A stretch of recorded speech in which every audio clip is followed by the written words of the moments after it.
our time's really a charm. Right now, I'd like to introduce our elder and former chief, Lorraine McRae, to give an opening prayer, and then she'll deliver some opening remarks as well.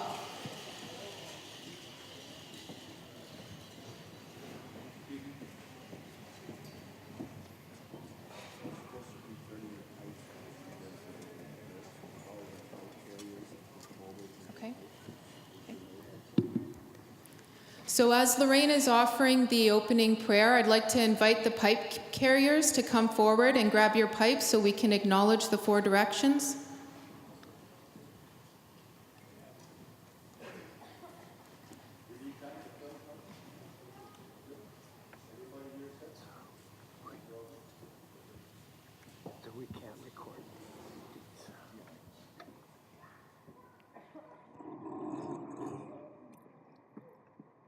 Anin bojo kenawea, dinwan morganiduk, nuich kiweag, nigon en arbitendau, jikaniqua, she kendo dem. Dictionandum op chikinawab mengok nongum. Good morning, dear friends and relatives from our Williams Treaties First Nations and honorable ministers and representatives from Ontario and Canada. My name is Lorraine McRae, and my spirit name is Nigon An Abed, one who looks ahead. And I am a Jikaniqua from the Chippewas of Rama First Nation. It is my honor, and I am humbled to welcome each and every one of you here today to my home community on this very important day and this time in history. Today we acknowledge our ancestors and all of those who came before us. We honor our traditional territories, all of our beautiful sacred lands and waters of the Williams Treaties First Nations. We give thanks for all of the beauty and precious gifts of Mother Earth, and we honor all of you today. Let us offer a prayer of thanksgiving. Chimigwach gajamanido, Mount Jidiang Monongum,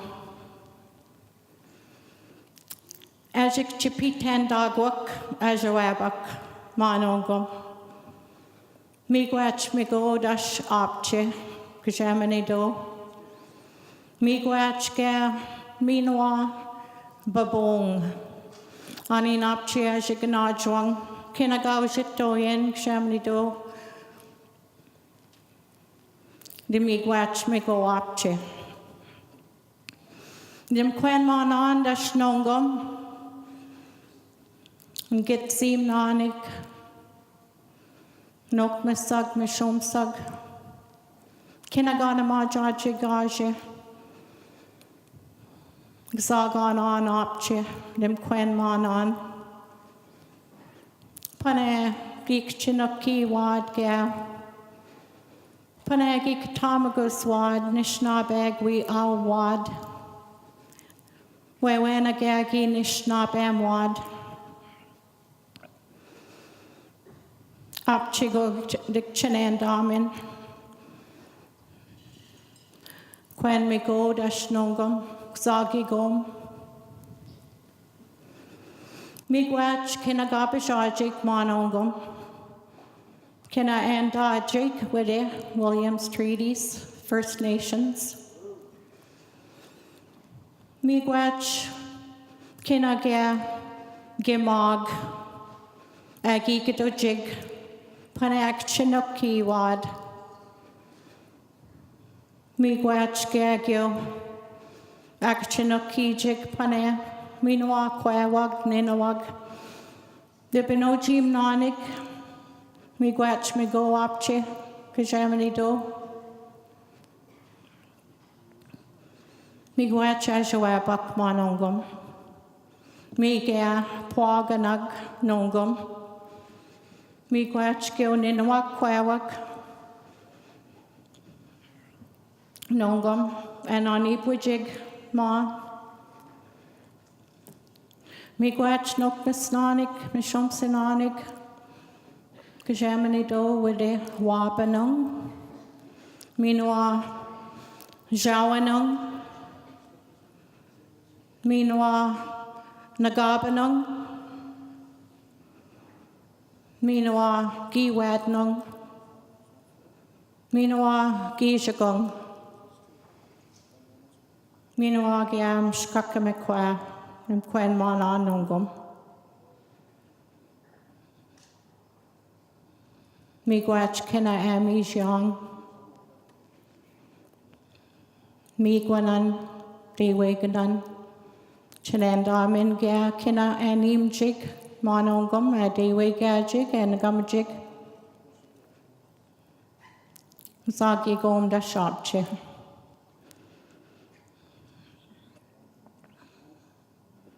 Creator,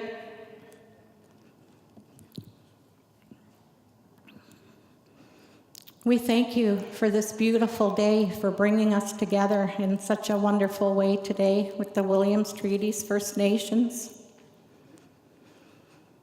We thank you that we're all here together at this very moment with Ontario and Canada. And we are thankful and grateful to our ancestors, to all of those who came before us. We are grateful for your love and your courage and for all that you have done to protect our lands and our waters. We are grateful for our families and our precious children. And we pray, Creator, that we are making the best decisions for them and for our future generations. We give thanks for this beautiful grand entry that we had today with our drummers and singers and dancers. We give thanks for our Eagle staffs. We give thanks for the flags that have been carried in. And we give thanks for those elders and veterans. We give thanks for all of our sacred ceremonies and our beautiful pipe ceremonies that is being conducted here today, and our pipe carriers. We're grateful to all of those grandmothers and grandfathers who sit in the east and in the south and in the west and in the north. And Creator, in the sky, in that beautiful place. And we honor our Mother Earth, Mshkakamekwe, today.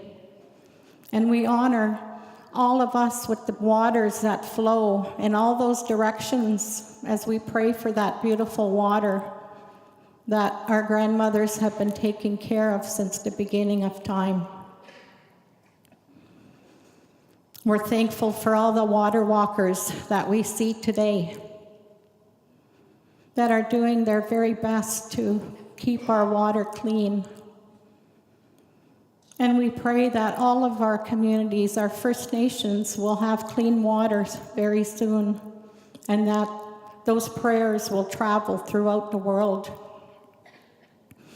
And as the pipes are being lifted today, that we will pray for all that goodness, that love and kindness, and giving thanks to all those who came before us.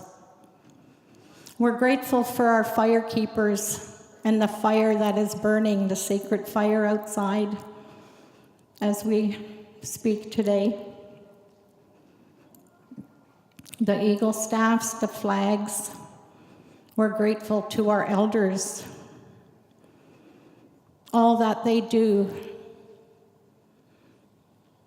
and all the prayers that they offer for us, and the way they help us as grandmothers and grandfathers. We're grateful for our language and our knowledge keepers. And we give thanks today for all of our leadership, for all of our chiefs, for all of our counselors, and our negotiation team of warriors who have worked so very hard for this treaty settlement today, that they have worked for so many, many years. And we also give thanks for those past leaders and the elders and all those that work so hard so that we may have truth and justice. Today, Creator, grandmothers and grandfathers, we pray that we will find healing and peace as we hear from our Williams Treaties chiefs, and as we hear the official apology from our honorable ministers, representatives of Ontario and Canada, and as we witness the signing of the Williams Treaty Settlement Agreement. We thank you for the pipe ceremony today. We thank you, Creator, for all of creation and for the many precious gifts and for anything that we forgot today, Creator. Please take those prayers, that thanks, that gratefulness. Chimigwach Gajamanido, great kind spirit. Joanna Mishnong Dash Nongum. Chimigwach Kinagago. Chimigwach, Migwach, Migwach, Migwach.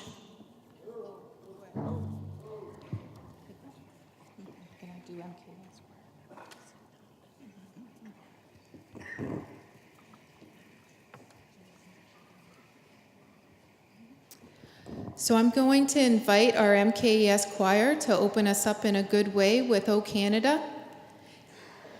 MKES stands for Manjikaning Kendoswin Elementary School, so that's just the building attached to this arena here, and our choir's led by Faye McKenzie.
Now we'll be posting our flags.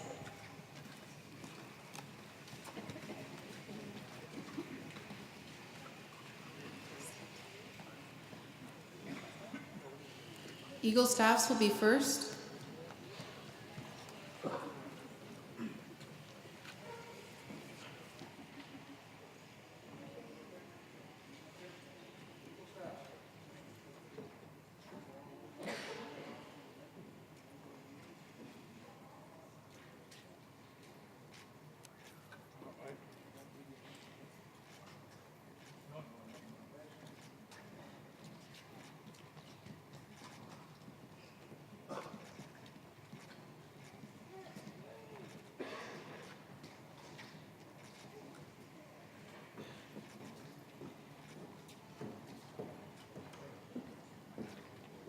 We've asked former Chief Lorraine McRae to provide some remarks while we're posting our staffs and our flags. You all may be seated.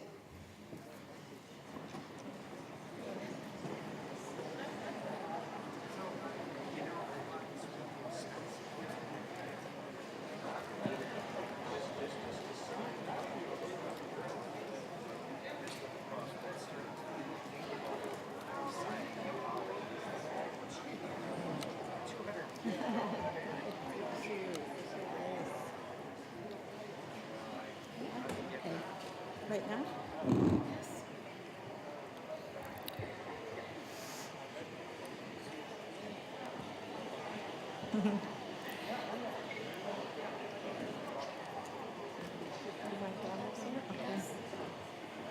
For many generations, the old ones talked to us about the Williams Treaties in our homes and in our communities as we were growing up.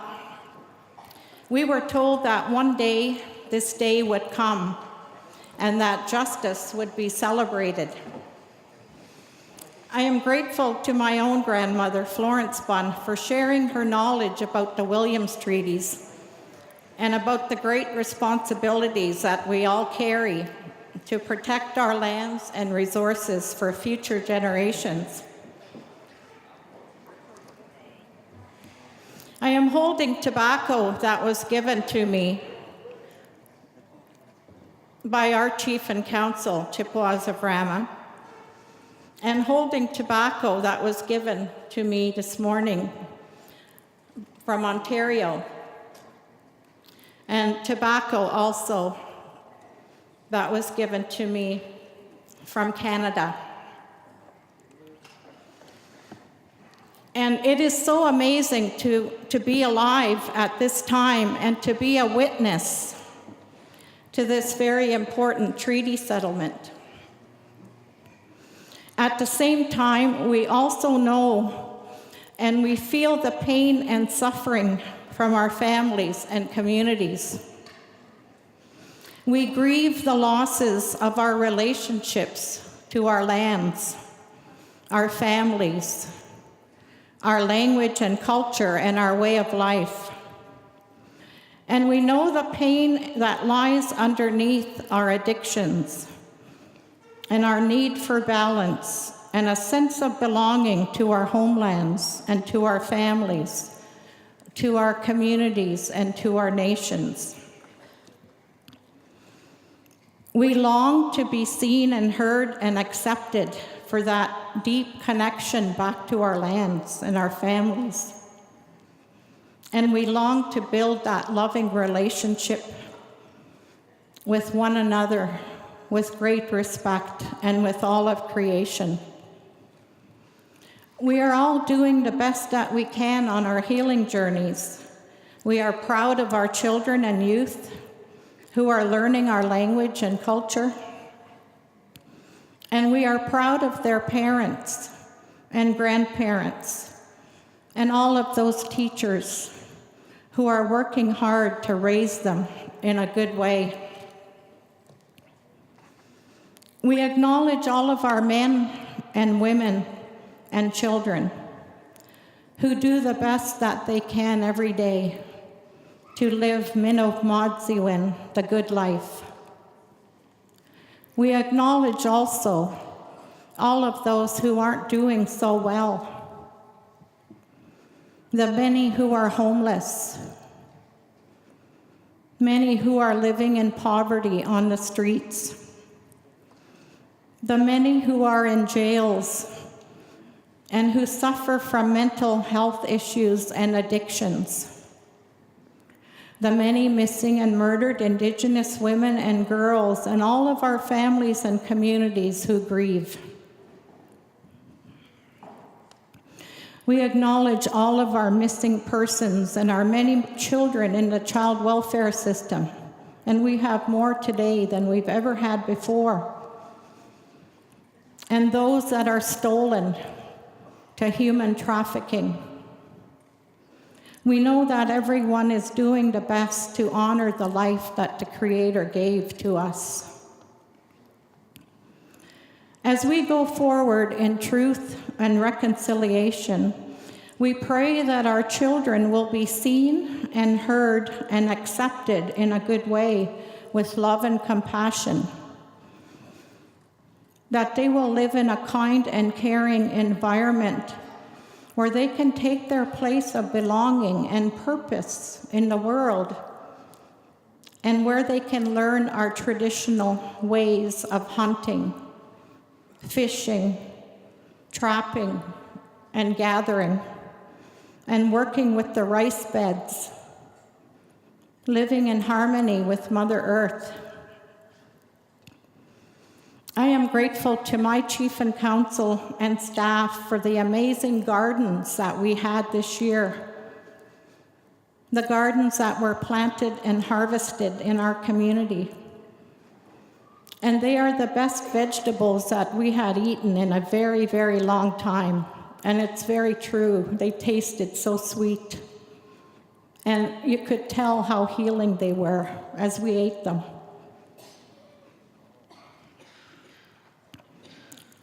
And I want to acknowledge today our language, our Anishinaabe, that we must do everything that we can to speak the language that the Creator gave us, because it is of the highest intelligence. It is a true science. And that is why the old ones had such great wisdom, and also why they had such a great sense of humor. And it's that sense of humor that kept us going, and we're able to be here today. Anishinaabe, our language, is the best healing medicine because it teaches us how to live in balance and in peace and harmony with Mother Earth. History continues to be written, and we do have hope for a good future. And I need to ask a question that I hope we can ponder. Why now? Why at this time in our history have our Williams Treaties been settled? What is it about this time? And what are the responsibilities that we have, each and every one of us? Those are questions that we must consider and think about for each and every person. And I'm thinking about the youth and the burdens that they will carry also. So we must teach them well and give them all the love that we can so that they can carry on the work that our ancestors have done for us. Am baba mildo da no kiwen ga mach tojik dinwen daganinanig. So let us carry on the work of our ancestors. I wish to close with a song. I think it's a very important one because this song came to me when I was presented with this tobacco. And our counselor, Ron, delivered this tobacco to my home to share my thoughts with you today. And I had just finished writing this song, actually, for artists, the Scugog group of artists. And they are doing so much good work in healing. It is the artists, the singers, all of those that give of themselves. So they had asked me to write a song, and I had just finished writing it when the tobacco was brought. And it's the 8 basic needs and those 7 grandfather teachings that inspired this song. And the song asked a question: do you see me? Do you hear me? Do you love me? And for today, I did make a change with one word, the word love.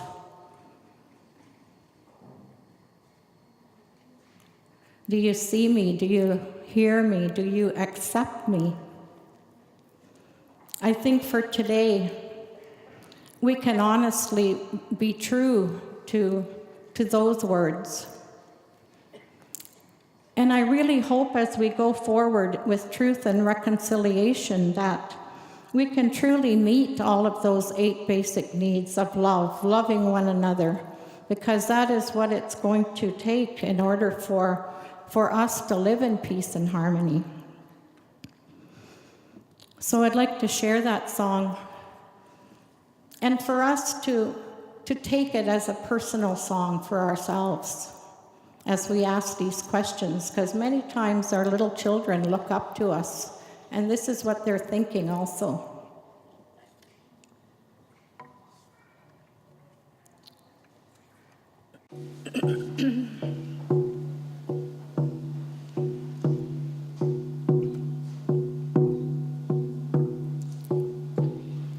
Nok missak, misho missak, din wen dogna.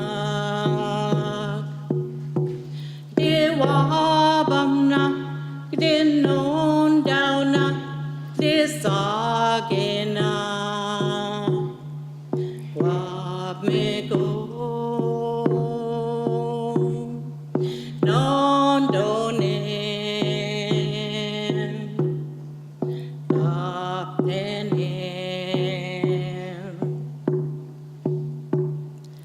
Grandmothers, grandfathers are relations. Do you see me? Do you hear me? Do you love me? I see you. I hear you. I love you. Grandmothers, grandfathers, my relations. Do you see me? Do you hear me? Do you accept me? I see you. I hear you. I accept you. I see you. I hear you. I love you.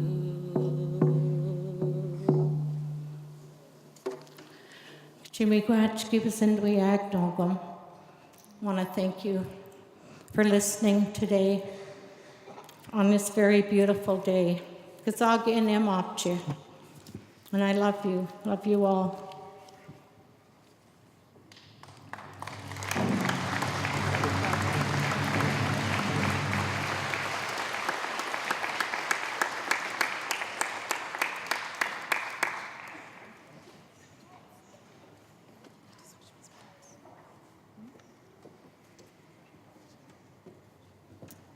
So I'd like to introduce our stage party. We have the Honorable Carolyn Bennett, Minister of Crown and Indigenous Relations, the Honorable Greg Rickford, Minister of Indigenous Affairs, Chief Jim Bob Marsden, Mississauga of Alderville First Nation, Chief Guy Manag, Chippewas of Beausoleil First Nation, Chief Donna Big Canoe, Chippewas of Georgina Island First Nation, Chief Phyllis Williams, Mississauga of Curve Lake First Nation, Chief Lori Carr, Mississaugas of Hiawatha First Nation, Chief Kelly LaRocca, Mississaugas of Scugog First Nation and Portfolio for Williams Treaties, and Chief Rodney Naganosh, Chippewas of Rama First Nation.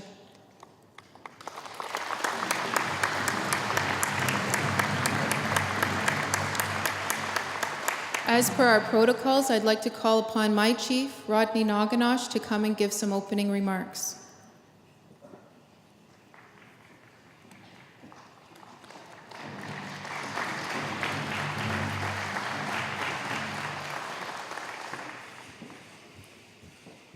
Anine, good morning, everyone. On behalf of the Chippewas of Rama First Nation, I'm honored to welcome you all to our territory. Chumigwaj to all of you for coming to our community this morning to celebrate this historic event. On behalf of the Williams Treaties First Nations, Chumigwaj to everyone for joining with us in witnessing a new beginning in our treaty relationship with Canada and Ontario. I would like to acknowledge the Eagle staffs and the flags which came in during our grand entry. I would like to acknowledge all of the dignitaries we have with us today. I'm not going to list everyone or I will be here all morning, but we have former leaders from the Williams Treaty communities. I know that over the years they've done just as many as these people sitting up here, so I really take my hat off to each and every one of you. Representatives from Canada and Ontario, mayors from throughout the Simcoe County, elders and seniors from throughout the Williams Treaty communities, and current leaders from the Williams Treaty communities. There are so many involved: singers, dancers, pipe carriers, firekeepers, and they represent all of our communities, making this a truly unique and special celebration. Miigwech to Elder Lorraine McRae for your wise words. Lorraine is a former chief in Rama and a signatory to litigation when it began years ago. So I'd also like to say Chumigwaj to the Mike's Choir. Our communities have made some tough choices along this path, as she has shared with you. I know from my time as chief and 18 years as a council member that the work on this file has been long and challenging.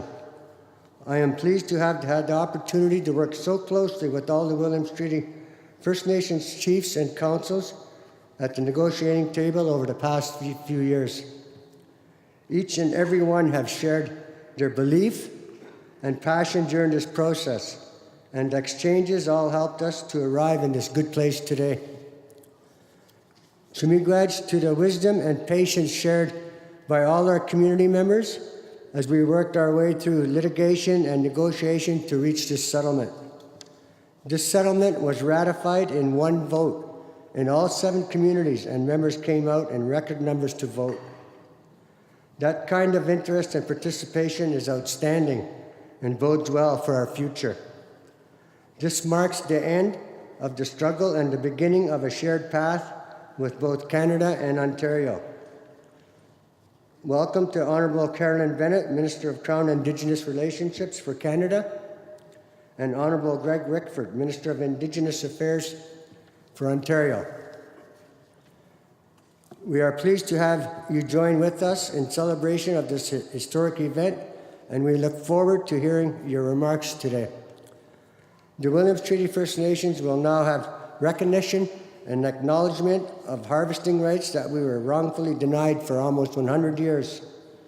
For nearly a century, a significant part of our culture has been missing, and now we have the opportunity to renew these practices of our ancestors, to rediscover our culture, our language, and our history. We have the chance to see our children grow as young Anishinaabe, proud in their heritage, knowledgeable in their history and language, and confident of their place on this land as their ancestors were. So with that, I'm going to leave it. We have a pretty full agenda, because all the chiefs will be getting up and speaking, but I just wanted to give you a kind-hearted welcome to our community, and I hope you really enjoy the day. So Chumigwaj for that.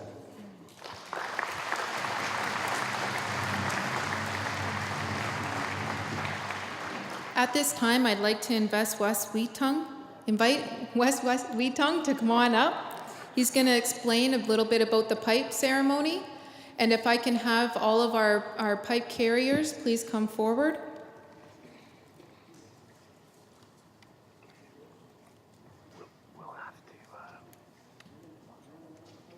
We'll have to turn the other way or something, I guess, for this, because they'll be... Oh. Rich. Yes. Yes, they have their pipe. Bonjour. Anakwe Jesus Indigenous Mozo Dodem, Singa Egwin Mateo. I want to just take a moment to acknowledge these grandmother and grandfather Pawagan pipes that have come here today.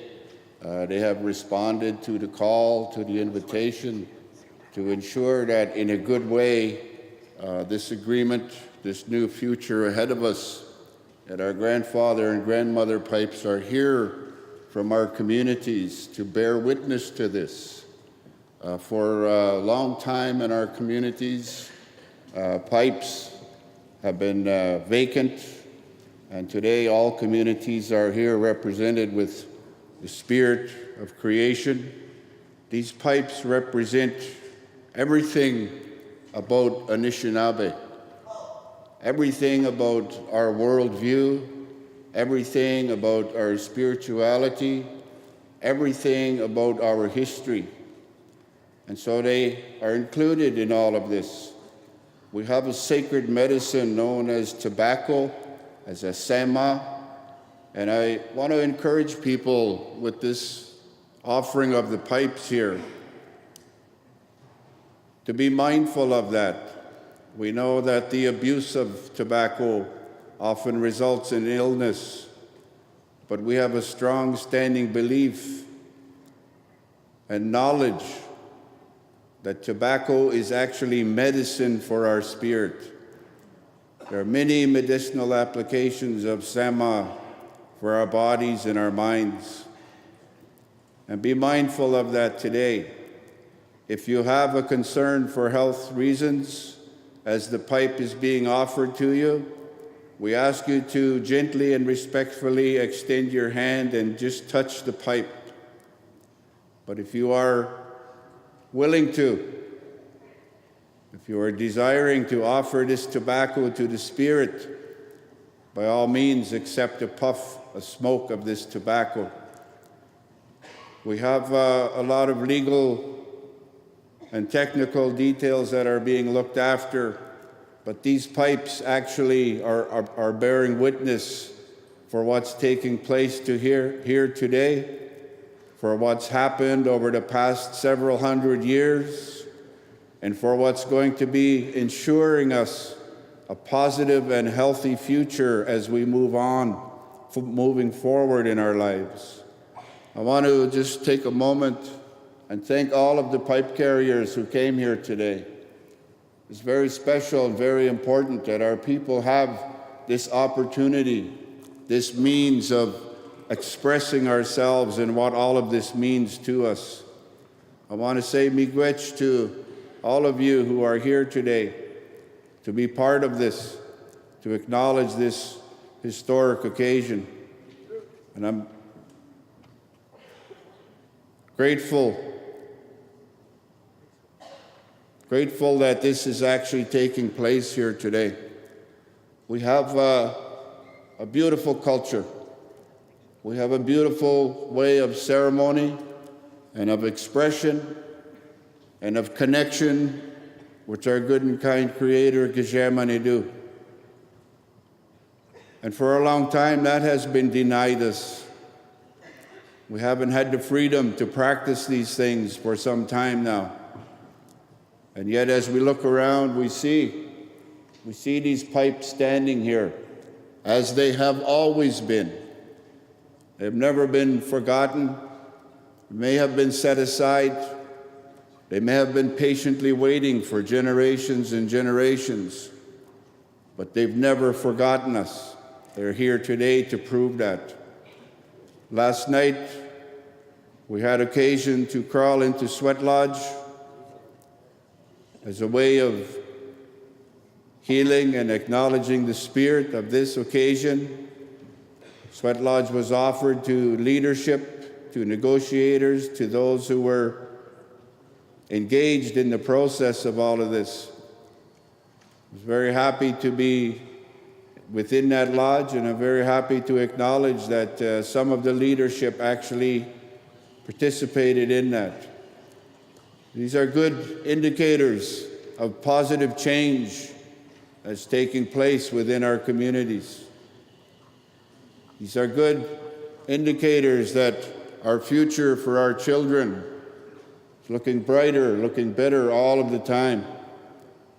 I want to also just take a moment to acknowledge, as this negotiation process has been occurring, there have been others, ceremony makers, knowledge keepers, elders, spiritual leaders, who have also, as a means of support, provided ceremony and prayer and pipe for the negotiation process that's been ongoing for some time now. All of this helps. Some of them may not be here with us today, but we want to express our gratitude and our respect for the work that they did for us thus far. So with that, I'm hoping that all of you are being mindful of what this Asama means to us, what these grandmother and grandfather pipes have meant to us all of these years and generations. Grateful that they have come here today. How, miigwech.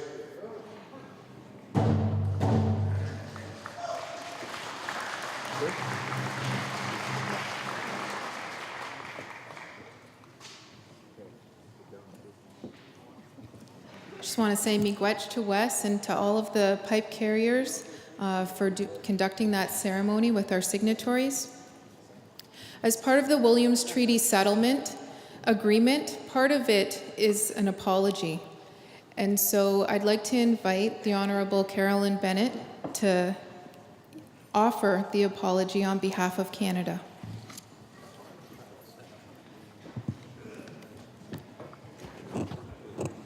Bonjour. Hello, bonjour, and what a wonderful sight for all of community to be here on this beautiful territory, the Chippewa of the Rama First Nation. It is wonderful to have been let in with the Eagle staffs, and I recognize all the sacred items and the flags, and particularly we want to say, Chief Marsden, we're pleased that your daw is better and that has a few new little things, but I think this is a very good thing for you to be with us today. And I think Chief Manag from our beloved Georgian Bay, thank you as well, and your community, and also Shelley, who led the beautiful sunrise ceremony this morning. Chief Williams, we are grateful. I've got this out of order in terms of thank you again for welcoming me so often to your community, and the focus that you have had on water and your elders. Chief Carr, I know that your father is with us here in spirit, and we are, as you said to me, you never thought that we'd get to this day. I think it's particularly poignant for you. Chief LaRocca, it's great to have you and the new little one with us today, and in her beautiful powwow regalia and jingle dress with the dragonflies, it makes us know that the future is in good hands. And obviously, Chief Big Canoe, now we've got down. I see I did get out of order. Chief Naganosh, thank you for your words, but also your amazing hospitality. And I think that, again, that to watch your choir sing O Canada in Anishminoben, it is again, it's about the children, as the elder said. It is so important to recognize the ancestors, but also the future in terms of the young ones, and I think that makes us so happy. And we thank Lorraine not only for the prayer this morning that reminds us of the water, but also the focus on, in your wise words about the children and ancestors, but in this beautiful song that you shared with us this morning. Elder Shelley Charles began this morning at the sunrise ceremony, and we are very grateful for not only the fire and the beautiful songs with her drum, but to the tobacco and the water and the berries, and the wonderful experience of everybody having a rattle that could be part of this ceremony and part of beginning this amazing day. So it is a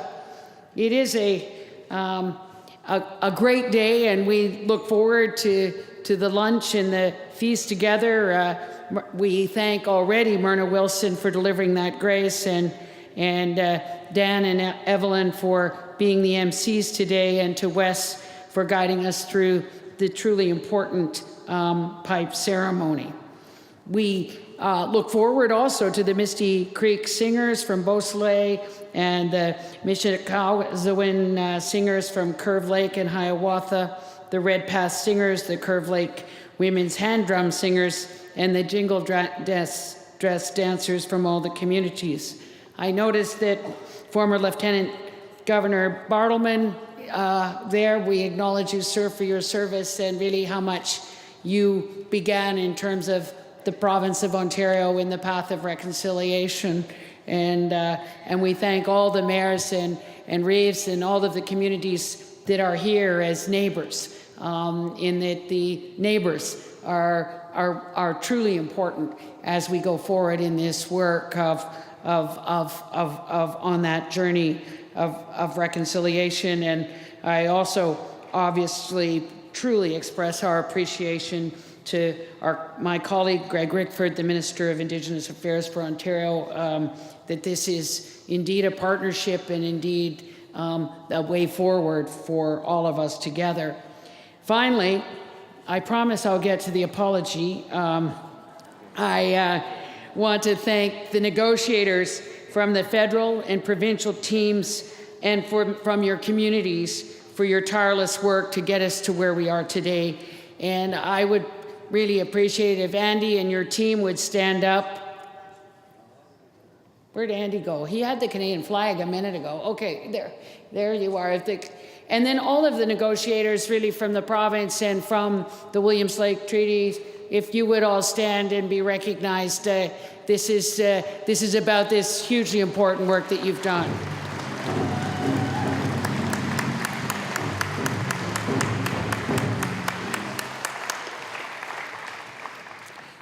The apology that I deliver today forms a key part of our shared settlement agreement. Achieved through partnership and dialogue, this historic settlement is the culmination of years of dedication and perseverance by the Williams Treaties First Nations in seeking justice for their communities. So I begin. The statement of apology for the impacts of the 1923 Williams Treaties. Chiefs, former leaders, elders, and the members of the Alderville, Chippewas of Beausoleil, Chippewas of Georgina Island, Chippewas of Rama, Curve Lake, Hiawatha, and Mississaugas of Scugog Island First Nations. I am honored to be here today on behalf of the Government of Canada, the Prime Minister, and all Canadians to apologize for the negative impacts of the 1923 Williams Treaties on your communities. Before I begin, I would like to take a moment to acknowledge all of your ancestors who knew that your rights were being denied and sought justice for your communities and future generations. To all Williams Treaty First Nation members, past and present, I would like to offer these sincere words: we are sorry.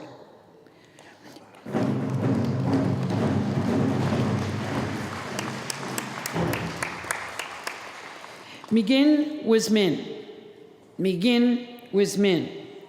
Migin was min. 95 years ago, your ancestors signed treaties with the Crown that became known as the Williams Treaties. The Crown only entered into these treaties after decades of requests by First Nations leaders and community members to address the matter of settlers encroaching on your traditional lands. The Williams Treaties of 1923 were intended to resolve your long-standing claims. Instead, the conclusion of these treaties created continuing injustices, insufficient compensation, inadequate reserve lands, and the inability to freely exercise harvesting rights.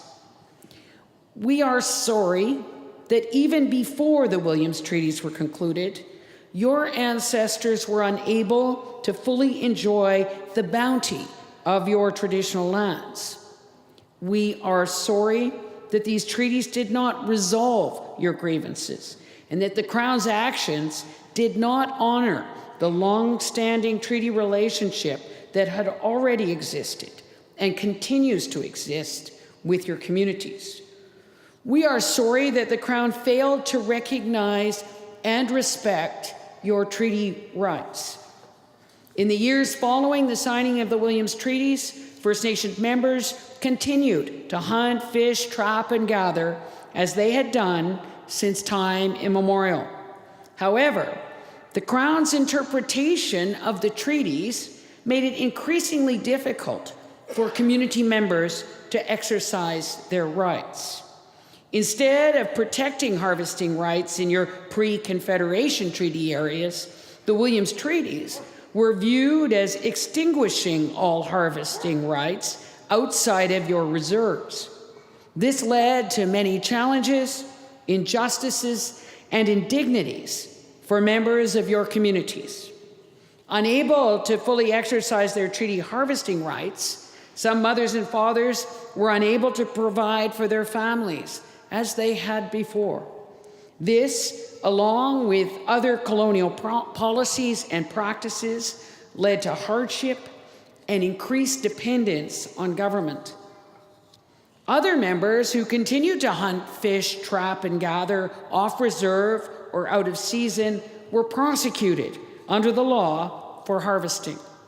In some cases, these members had their nets, traps, or fishing lines taken from them, while others were fined or imprisoned. Still others were compelled to pursue traditional activities secretively, trapping and catching frogs at night, or ice fishing under white blankets, so as not to attract the attention of authorities. Instead of harvesting being something that family members, both young and old, undertook together with pride, it became a risky activity. At times, only those who could outrun, outskate, or outmaneuver the authorities through the islands and shallows were able to escape prosecution. We are sorry that, in not recognizing your rights to harvest in your pre-Confederation treaty areas, your communities faced hardship and hunger, with the bounties of the land being replaced by biscuits and tins of government meat. We are sorry that your people were not able to pursue traditional activities with pride and dignity, but instead were persecuted for exercising their rights. And we are sorry that your grandmothers and grandfathers, mothers and fathers, and aunts and uncles were constrained in their ability to do what their ancestors had always done, to teach younger generations about your community's traditional lands and waters, and pass along Anishinaabe culture and practices. Despite everything your communities have been through, the Alderville, Chippewas of Beausoleil, Chippewas of Georgina Island, Chippewas of Rama, Curve Lake, Hiawatha, and Mississaugas of Scugog Island First Nations remain strong and vibrant. The determination that you have shown in fighting for your rights over more than a century is remarkable. Members of your communities advocated privately and publicly, and in ways big and small, for justice and change. From grandmothers who taught their children how to harvest and prepare wood for baskets, To those who participated in fishing protests, and to those such as Wayne Taylor and Doug Williams and George Howard, who pursued their rights through the courts. Your people never gave up. The persistence and resilience of the Williams Treaties First Nations serves an example for all Canadians. In order to learn, in order to heal, in order to advance reconciliation, we must all acknowledge past wrongs and the multifaceted impacts of colonialism. It is our collective responsibility to continue to educate ourselves on the history of Canada so we can move towards greater understanding and respect. In 1923, the Crown could have and should have done better. In 2018, I pledged that we can and we will do better. Today, the Government of Canada recognizes that the Crown did not adequately compensate or provide you with additional reserve lands under the Williams Treaties. The Crown's actions in negotiating and implementing these treaties did not respect your ancient and profound relationship with your traditional lands, and the Crown's interpretation of these treaties unfairly restricted your ability to harvest in your pre-Confederation treaty areas. There is no way to undo the past, nor to fully atone for wrongs perpetuated over many decades. In concluding a negotiated settlement that includes compensation to address historic wrongs, the ability to expand your reserve land bases, and the recognition of your pre-Confederation treaty harvesting rights, I believe that we have the opportunity to open a new chapter. A chapter where trust can be rebuilt, Anishinaabe culture, language, and teachings are celebrated. Treaty rights are respected, and our relationship is further strengthened for the benefit of the 7 generations to come.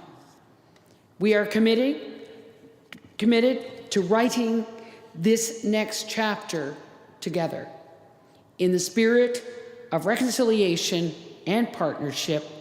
Miigwech, thank you, merci.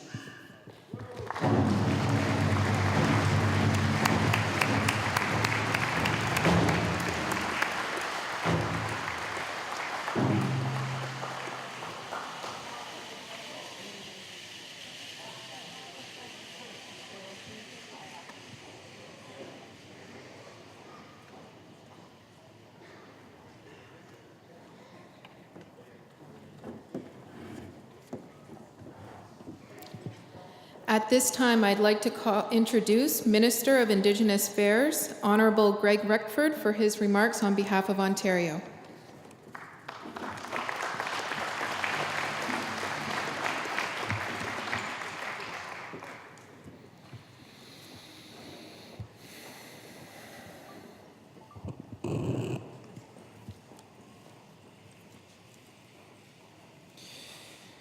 Ane, bonjour. Minogijit Kinawawi, Greg Rickford, Indejnakas. Kanora, Indona Jaba.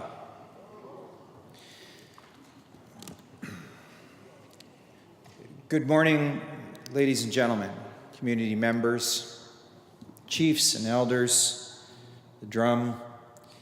It's great to be here today. I'm joined in particular by a couple of my colleagues I'd like to thank for being with me here today. Jill Dunlop, the MPP for Simcoe North, if you could just stand. And David Piccini of Northumberland, Peterborough South, MPP.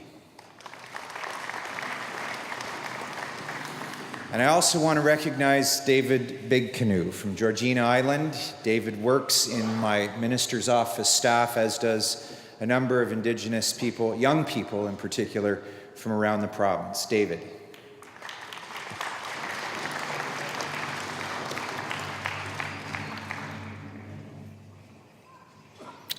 I appreciate the greetings and the welcome here today from the 7 Williams First Nations chiefs, councillors, community members, Minister Bennett, government officials, and of course, the negotiating teams.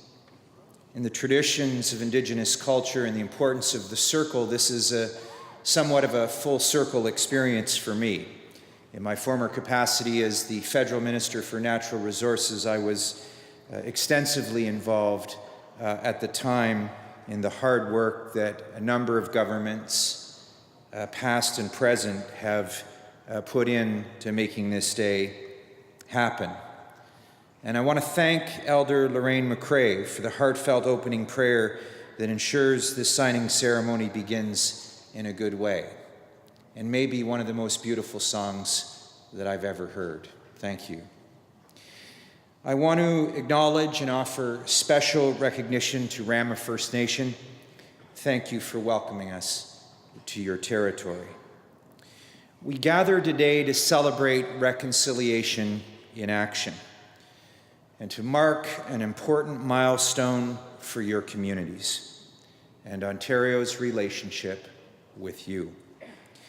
Today is a time for all of us to reflect on where we've been, how far that we've come, and the remarkable opportunities that await us as we move forward together. Just last week, we commemorated Treaty Recognition Week here in Ontario. Knowledge keepers all across the province shared their lived experiences as living libraries, bringing the stories of the past into the present so that we could experience them and so that we could create a better path into the future together. I look forward to the day when the successful resolution of this long chapter is shared with young people and citizens all across Ontario in future Ontario Treaty Recognition Week commemorations. Throughout the process of these negotiations, we heard the voices of community members, recalling the failures and the sorrows of the past. Despite these historical disappointments, we also heard stories of resilience, of perseverance, of pride, and sacrifice. These characteristics inspired your nations to safeguard and to preserve the sacred traditions that are at the very heart of who you are as Ontario's First Peoples. And so today we not only celebrate the successful resolution of this settlement, but also the triumph and the victory of your communities. Another step taken along the road of reconciliation and what this success means for the future of Williams Treaties First Nations. Listening and learning are key elements of reconciliation, and the negotiation process itself has been an important part of that reconciliation. This settlement is a further step. It underscores the reality that future progress can only be achieved through partnership and dialogue. As a father of 2 young children, Abigail May and Poppy Kate, I'm encouraged by the fact that this generation of Williams Treaties First Nations will be the last to grow up with this unfortunate chapter left open, left unresolved. I am heartened by the determination that community members and leaders have shown to invest in a brighter future, a future full of new opportunities and boundless potential. This is the direction we all need to be moving in. This is the sort of thing that helps us move beyond words, which are powerful and important, but turn them into meaningful action. Ladies and gentlemen, friends, we cannot take that important step into the future before we rectify the significant and long-standing failures of the past. And so, as the Minister of the Crown for Ontario, I offer to you today an apology. We are sorry for the historical hardship and sorrow and other negative impacts caused to the people of Williams Treaties First Nations through the making, negotiation, the terms, interpretation, and implementation of the Williams Treaties. I want to thank the negotiating teams who worked tirelessly to close this dark chapter in our province's history. Many of you worked on this process for a number of years. You showed great passion, commitment, and resolve in arriving at this settlement.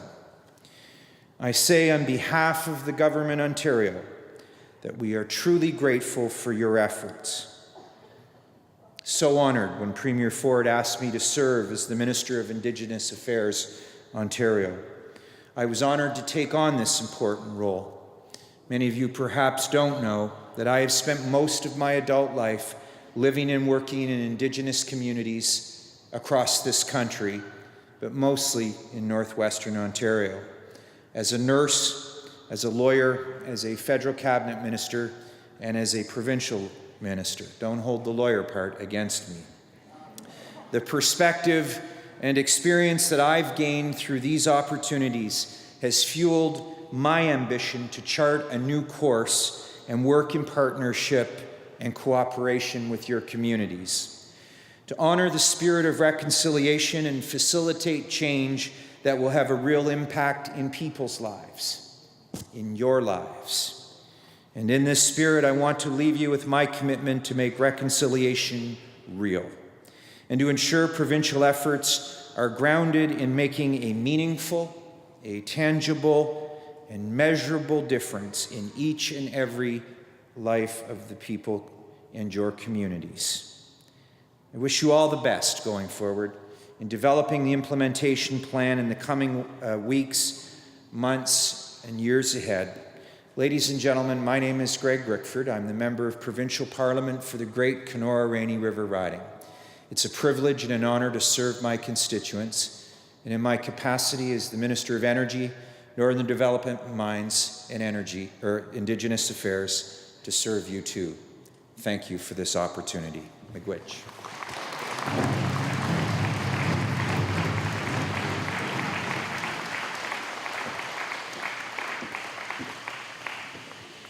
At this time, I'd like to invite the Red Path Singers from Curve Lake to come forward. We're going to be signing the Williams Treaties Ceremonial Scrolls.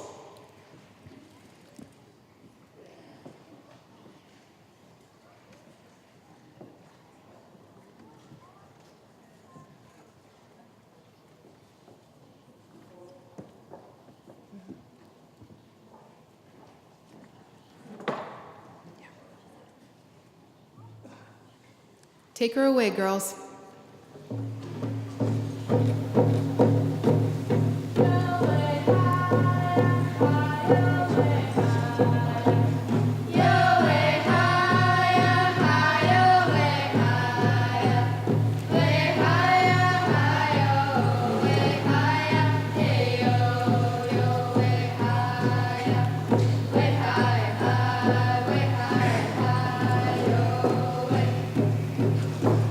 Yo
You know, as First Nations people, we're often attributed with pointing with our lips and giving the eye movement, and those girls have it down pat. I want to acknowledge all of our youth who are participating today and who are bearing witness right now. It's so wonderful to see you all here, and they keep popping up in the windows up there and taking a look.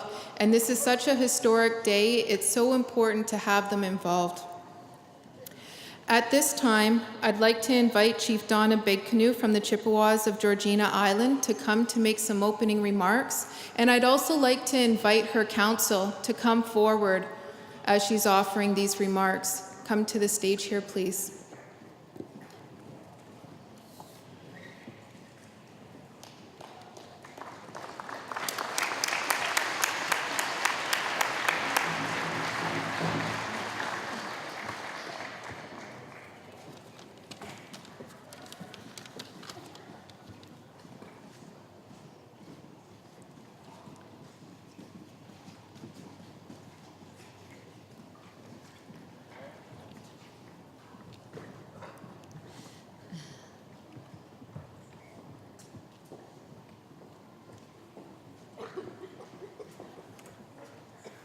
Good morning, all.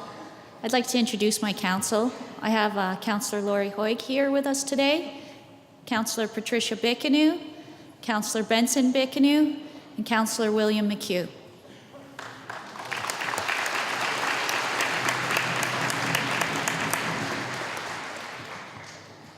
I'd like to thank Elder Lorraine McCrae for opening the meeting today with a beautiful prayer and song. I'd also like to thank the drummers, the dancers, for beginning today's events in a good way. Miigwech also to the committee who took the time to organize and plan this event and ceremony so that today would be such a success. They've done a fantastic job. Miigwech also to Rama for hosting this event and welcoming us into their territory. I'd like to take this time to recognize and thank our past leadership who began this process so long ago. Miigwech to all the chiefs for beginning this battle and the chiefs that are here today. I would personally like to recognize Councillor William McHugh, who was our past chief at the time when we had began negotiation discussions and was part of starting the deliberations earlier on. I'd also like to thank all our elders who have been involved since the beginning and committed to seeing this through. Their testimonies and knowledge is what has brought us here today. Miigwech to our elders, Andrew Bickanu and the late Barb McDonald, for taking the time to educate me when I first became involved in this process. And to Charlie Warren and Andrew Bickanu for testifying in court on our behalf. If it wasn't for our past leaders and elders and negotiation team, we wouldn't be where we are today.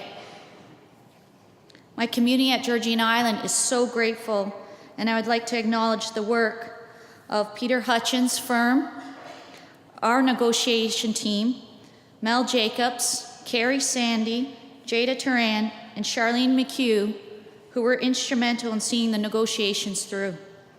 They worked endlessly at meetings with Canada and the province, then would meet with the First Nations to bring us up to date, sometimes working well into the wee hours of the morning, and then getting up to meet with the chiefs the very next day and gaining direction on the next steps. I really believe that our negotiation team had the best interests of our First Nations at heart. They went into every meeting upon direction from leadership and what we wanted to see accomplished. They need to be applauded by all our First Nations and communities.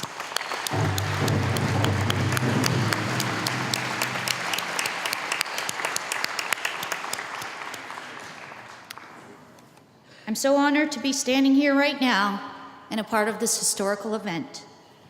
Witnessing an apology from the governments and seeing this long historical injustice recognized gives me hope for the future and our future generations.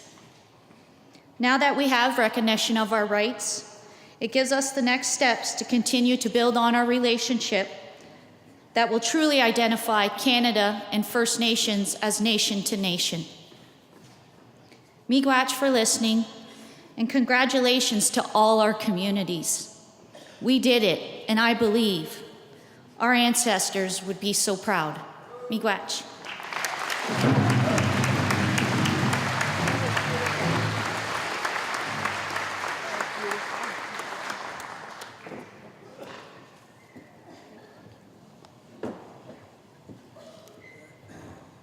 I'd like to invite Chief Phyllis Williams from the Mississaugas of Curve Lake First Nation to come forward for her remarks, as well as invite her council to please come forward and join us on stage.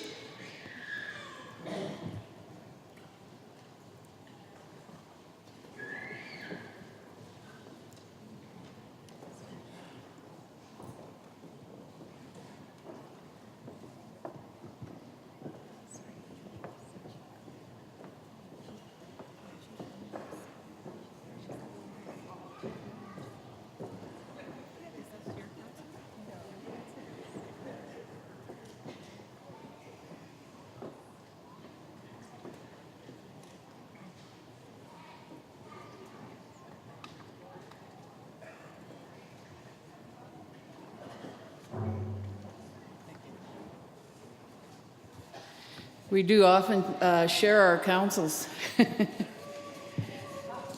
Thank you so much. Onin, bonjour, mnokisheb. Welcome to everyone here today. It is a historic day for us all. Wapshke makwakwa indishnikaz. Gnosha ndodem, ashgigamang nodjiba. Mitchisagi ganishna bakwandao. My spirit name is White Bear Woman.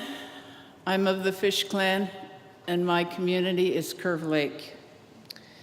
I bring greetings from our members and the whole community. I acknowledge the eagle staffs, the flags, the sacred items here before you, the veterans, the elders, traditional knowledge keepers, drummers, dancers, community leaders, and community members. We are so rich with all of these things. Miigwech. Miigwech to Rama First Nation for hosting us today and making this ceremony possible. Your contributions to the conclusion of the Williams Treaties grievances is recognized and acknowledged. Thank you, Chief Nognosh, and your community. Miigwech to the Federal Minister, Carolyn Bennett, and to the Ontario Minister, Greg Rickford, who have honored and acknowledged the apology that we so badly need. If anything, this is supreme. So miigwech for doing that. Miigwech to our negotiating team, who I firmly believe always had the best interests of our communities at the forefront of your work. Thank you, Mel Jacobs, Carrie Sandy McKenzie, Jada Turan, and last but not least, the Hutchins team. Thank you, Peter, and your team for assisting us along the way.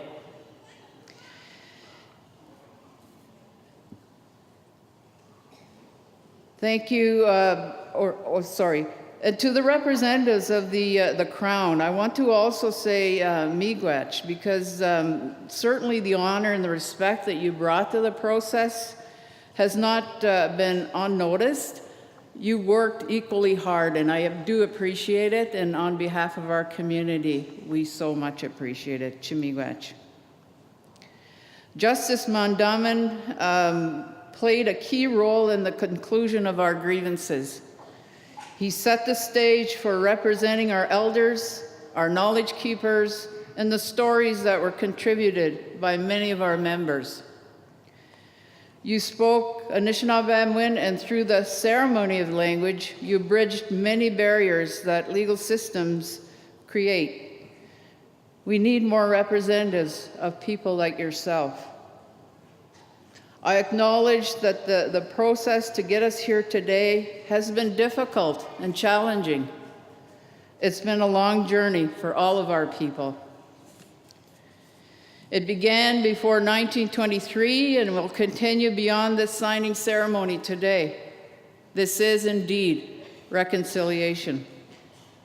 It involves healing and work together to bring about the wishes of our ancestors who fought so hard to ensure that our Anishinaabe way of life was protected. It is our job as leaders of our communities to ensure that our ancestors are honored by reinvigorating traditional practices, ceremonies, and our ways of life. It is also our role as leaders to ensure that there are mechanisms in place so that our young people and those yet to be born have the resources that they need to learn, sustain, and pass on our language, teachings, and ceremonies. We will persist to ensure that these processes are in place. We will continue to ensure that the Reconciliation Fund is used in ways to pass on our Anishinaabe way for generations to come. Thank you and Chimigwach to everyone here today to witness this signing, contribute to the ceremony, and celebrating the work of our ancestors that brought us all here today. I have with me today a list of our past leadership and chiefs and councils, and I read it thoroughly last night, and it reminded me of the work that they have done and how much they contributed to our community. I'm very grateful to that. Chimigwach to the current council of Curve Lake and the elders who have guided us to this settlement. The Creator has blessed us with this outcome. Chimigwach.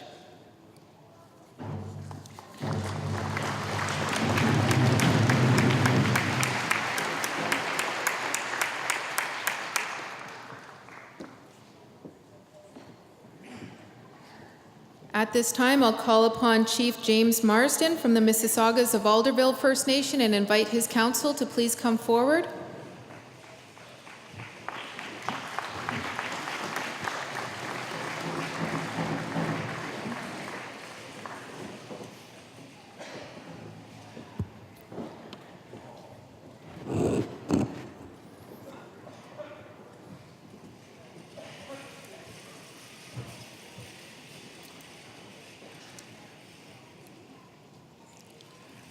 I'd just like to begin and say Bonjour and Anin.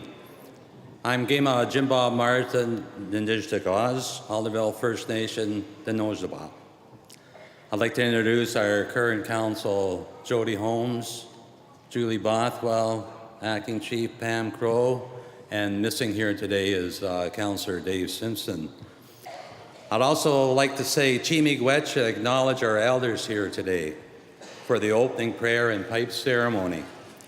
To our drums and sacred bundles that's sitting over here, to the jingle dress dancers from all our seven First Nations that are also here on this historic day, and to my good friend Gima Rodney Naganash and Rama First Nation, his council, for holding this here today for this historic event. To all the past and present chief and councils and communities of all the seven First Nations, and for me personally, our elder and knowledge keeper, Wayne Beaver, who has studied this treaty for years and always kept our council in line and what he thought of this whole process. I'd also like to say Chimigwech to our negotiating team sitting over here.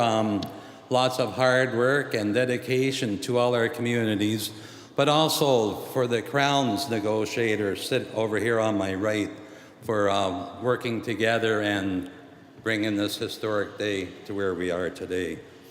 And but not least is miigwech to Peter Hutchins and his team.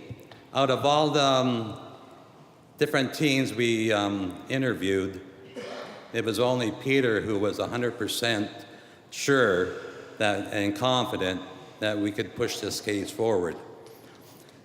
So I'd like to applaud Peter on that on behalf of us. Thank you.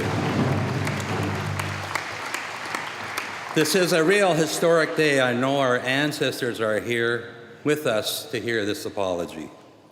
An apology, folks, 95 years in the making. This apology is why we are here today. When I first entered council for Alderville First Nation That was 23 years ago. I recall then Chief Lorraine McRae making an emotional plea that an apology had to be part of this settlement, along with the hunting and fishing rights and then the lands. I feel like this has come a full circle for me, as one of the signatories was my grandfather, Norman Marsden, and then myself signing this today. I think about him, Chief Robert Franklin, both were World War I veterans. I bet if you look at the signatories of other six First Nations, there would also be World War I veterans as signatories to this 1923 treaty. These men who had faith and trust in Canada when they signed the treaties, with no idea of the barriers our people would face in the future. The Williams Treaty was signed in 1923, but to my understanding, it took a few years for the communities to actually see it. Then there was an attachment called the Basket Clause. This clause took away our hunting and fishing rights, and in any outstanding land claims the communities may have had. Our traditional rights was not something our leaders would have signed in 23 if knowing this. And the hardships continued. Fast forward, more than 70 years later, we did have a harvesting agreement for hunting and fishing, but with a new government came into power, they canceled that immediately. I asked my dad about hunting and fishing when he was a boy. He was actually born in 1923, in October. He told me the stories about using a white sheet when they went ice fishing on Rice Lake to two causes, so they could see in the hole better, and to camouflage themselves against the agents. The young youth would wear skates so they could outrun those agents on the ice even, so he always had a chuckle about that. And then Councillor Simpson told us the story about his brother who was shot at just for fishing. And they put a hole in his car so he could prove that he was shot at. You'll hear many stories like this from all our communities and hardships our people face when trying to exercise our traditional rights to hunt and fish. That is why today is so important and such a good day. We have an apology from Canada and Ontario. We have our traditional hunting and fishing rights reestablished in our pre-Confederation lands, and additions to reserve lands that if we choose. One of the important things for me is we have the opportunities for our future generations in honor of our ancestors as was meant to be in 1923 when they signed their names to this Williams Treaty document. And then some of the past leaders, I know for Alderville, I can go 50 years back, Chief Leonard Gray, Chief Norris Sawyer, Chief Wes Marsden, Chief Randall Smoke, and then all the others who served on council. I'd just like to say Chimigwech and Chimigwech to all of you here today to witness this historic event. Miigwech.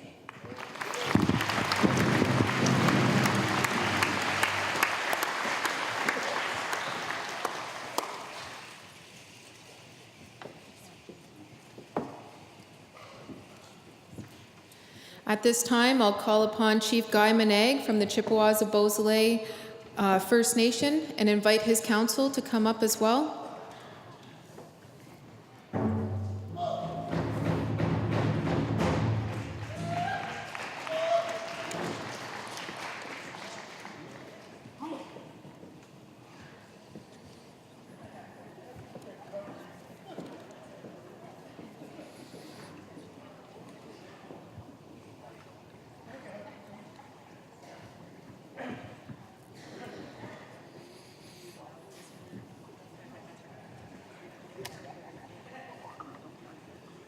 Look at this council.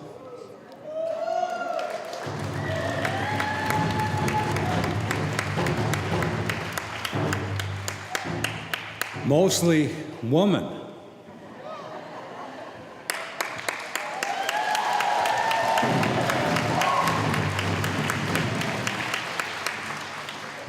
I always have my counterpart, Hank, to back me up when I need it.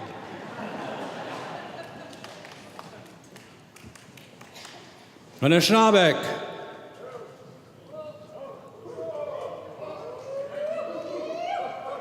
Ashna. Nishin. Nishin.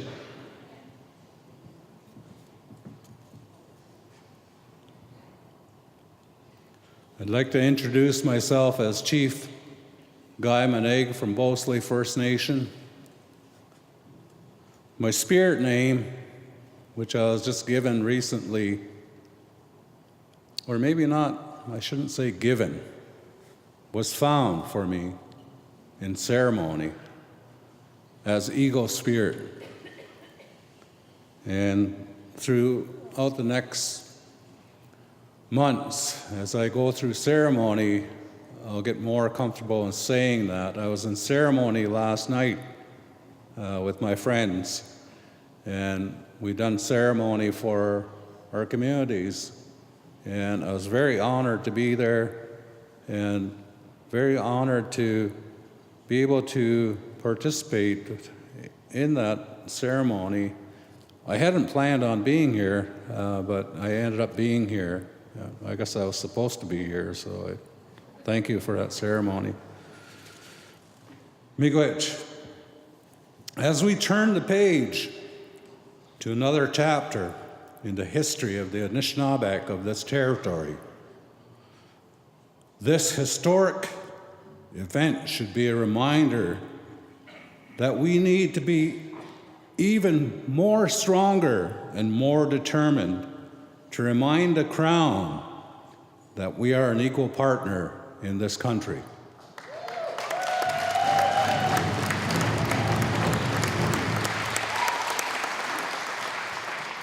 We must continue to remind Canada and Ontario that the historic treaties that have been signed must be honored and our relationship with the land preserved. As an Anishinaabe, we have to look deep within our hearts to have the courage to improve ourselves as individuals and as communities. We have to leave behind the jealousy, the hate, and judgments that exist within all of us. Leave it behind. And most importantly, to face the fear and have the courage to move ahead and take our place in our territories, all of our territories. Only by placing this duty to our hearts will we be able to accept the apology that has been expressed before us today. Gratitude and forgiveness are natural tendencies of the heart. Take the message with you today that has been delivered to us, and in your own time and in your own place, do with it what your heart may say. We have many people to thank, including our leaders of today and our leaders of the past that I hope are watching over us today. I give special thanks to our more recent chiefs, Chief Mary McHugh King, Chief Roland Maneg, Chief Rodney Maneg Jr., Chief Valerie Maneg, Chief Jeff Maneg, the late Chief Paul Sandy, the late Chief Rod Maneg Sr., and the late Chief Bev McHugh for reminding Canada of its obligations from the original treaties. I extend a very special appreciation for our negotiating team that's here with us today. I would also like to acknowledge one of our own, Carrie Sandy McKenzie, who has played a very important role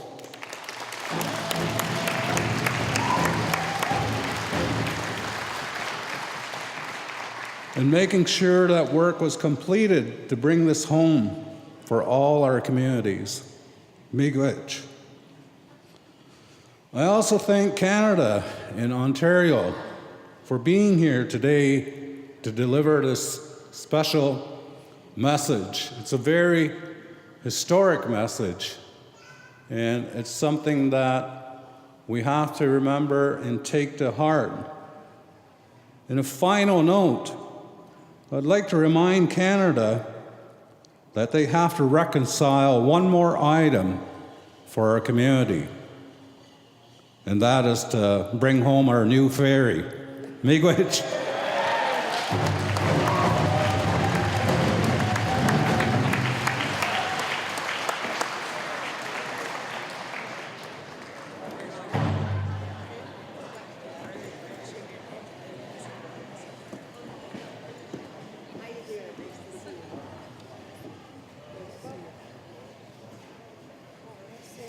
At this time, I'll call upon Chief Lori Carr from the Mississaugas of Hiawatha First Nation and invite her council to also come forward.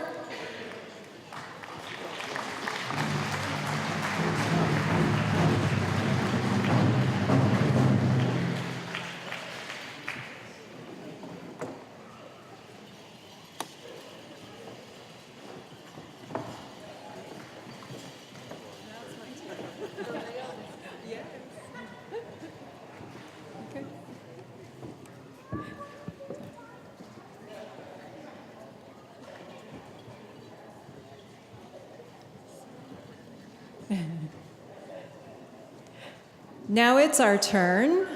Sometimes I can be my own comedy routine. So I'd like to start by introducing our council. We have Councillor Katie Wilson, Councillor Donald Potash, and Councillor Jeff Laux. We also have missing Councillor Slade McCaleb and Councillor Kirk Edwards. Ani bojo wawash keshto dem Megazekwe Dishnakas, Lori Jaganash Noswin, Michasagi Anishinaabe and Dow, Gima Hiawatha, Minogajeb, good morning. I am from the Deer Clan. My indigenous name is Eagle Woman. My English name is Lori. And I am Mississauga from Hiawatha and chief of our community.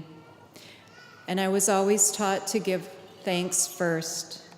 And today I would like to acknowledge and give thanks for the land to which we stand, to acknowledge and give thanks to Elder Lorraine, our elders, our veterans, the Eagle staffs, flags, drums, dancers, singers, medicines, and all sacred items in this room, and to those who did ceremony for us last night and this morning, miigwech.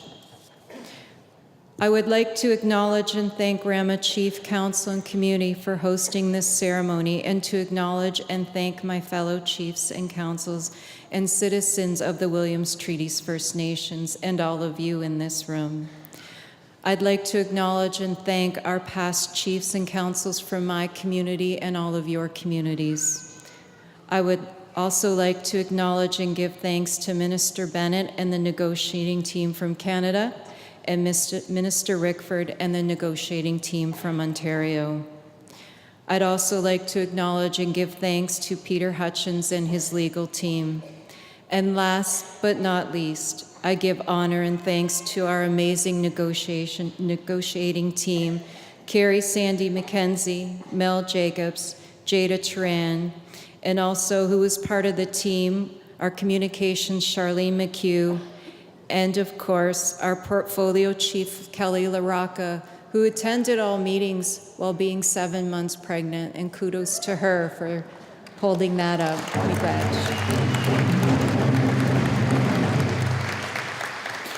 Today, you have not only done us proud, but also our ancestors and our 7 generations to come. Today, I'm honored and humbled to stand here before my ancestors, my citizens of Hiawatha, my council, our past chiefs and councils, and all of you, my relations. This past year has been an overwhelming ride of emotion, with lots of good hard work done by everyone and worth every moment to be able to reach this pivotal moment in our history. We know that treaties were solemn pacts establishing the future basis of relations between First Nation peoples for whom Canada, known as Turtle Island, is an ancient homeland, and the settler government of Canada and its peoples. First Nation representatives signed the treaties to allot some lands and sharing of resources from these lands to ensure their people were looked after for many generations to come. They believed, because the treaty commissioners told them so, that they would be cherished and protected by the Crown with whom they had this special relationship. And as we know, history wasn't of that. We knew that our ancestors would not have and did not give up all titles to our lands, our hunting, fishing, harvesting rights, and we are absolutely certain they never had any intention of assimilating and giving up our culture and traditions. Today, Canada and Ontario have acknowledged this through their apologies and, of course, through our historic settlement agreement that has ended 95 years of injustice to our people and 30+ years of legal and negotiation processes. Today, we honor our ancestors who lived this treaty and lost their culture, language, traditional way of life. Today, their truth and loss has been acknowledged. Today, we honor our men like George Howard, who exercised and fought for their rights to hunt and fish, only to be charged or jailed.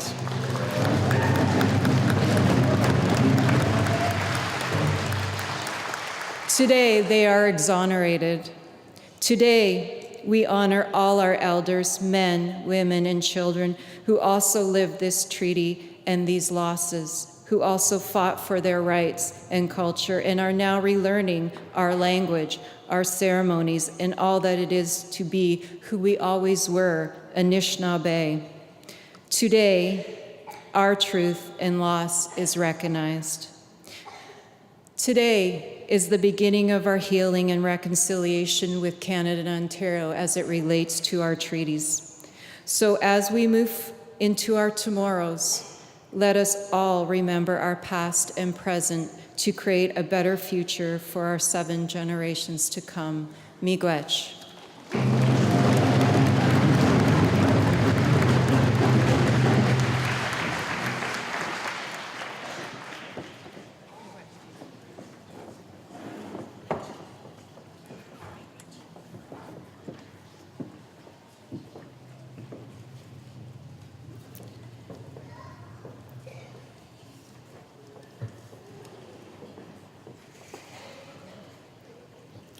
At this time, I'll invite Chief Kelly LaRocca from the Mississaugas of Scugog First Nation to come and give her remarks, as well as invite her council to come forward and join her, please.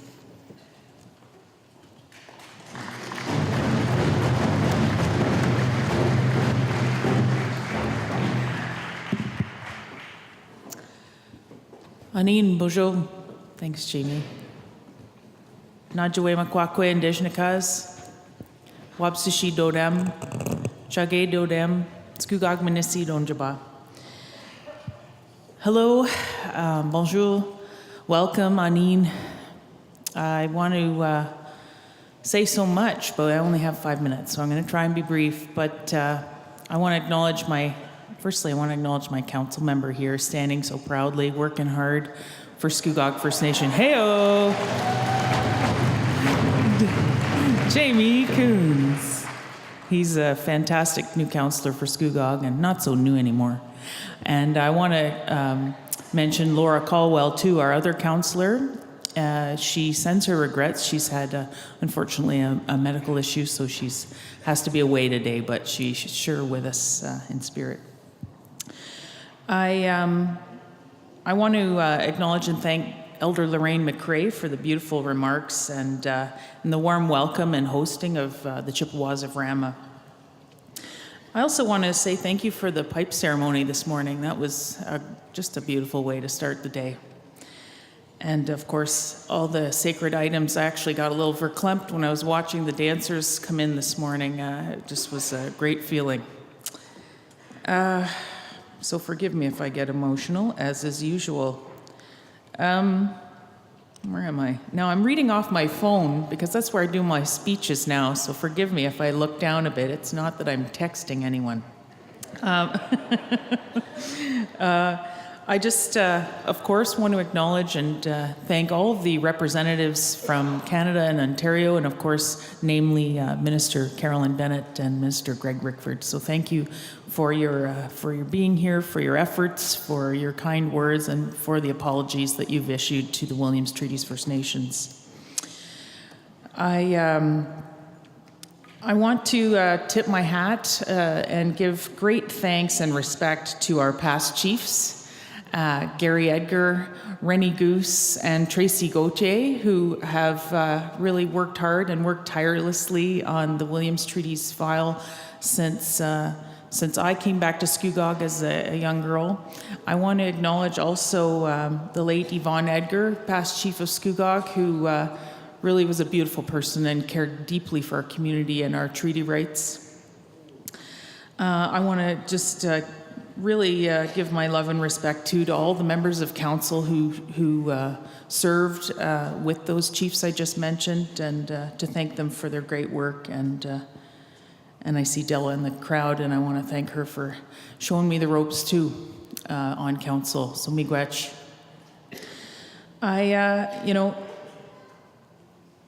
Sort of the ethos or ethic since the Truth and Reconciliation Commission's release of the 94 calls to action has been one of reconciliation and relationship building.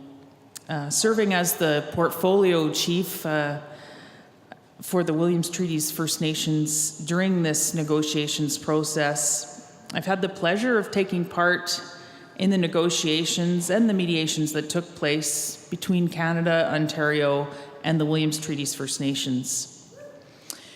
It was a privilege and an honor to be part of that process. So miigwech to my community and to all the communities for allowing me to do that on your behalf with the negotiators. I want to acknowledge and thank the negotiating team, Carrie Sandy McKenzie, who basically found a way forward around that Howard case that has been there for so long and caused us a great deal of thought and pause. I want to acknowledge that that Howard case was really as a result of someone's never giving up, and the courts decided Howard in a way that stood in the way of the Williams Treaties First Nations, but the negotiating team found a way around that case. And Carrie, you're an ambassador of our constitutional rights and recognition. I want to say thank you.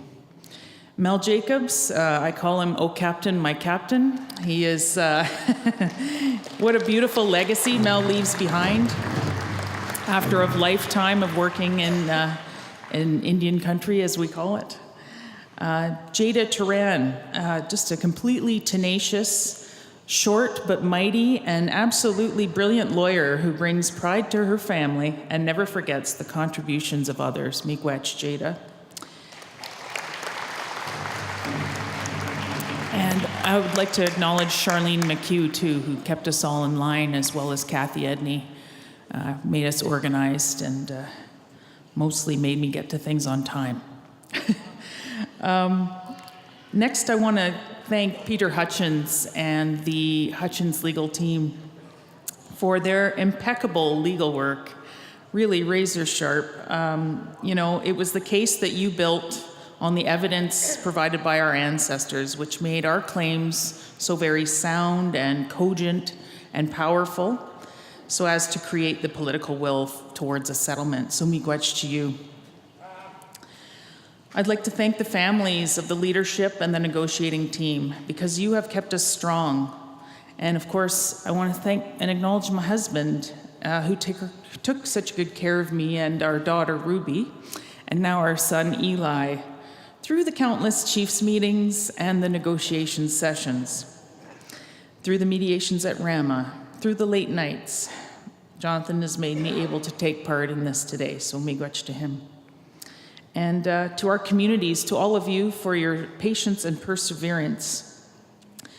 Miigwech to my colleagues from Ontario and Canada, to their negotiating teams and all of their staff and support for their commitment and professionalism.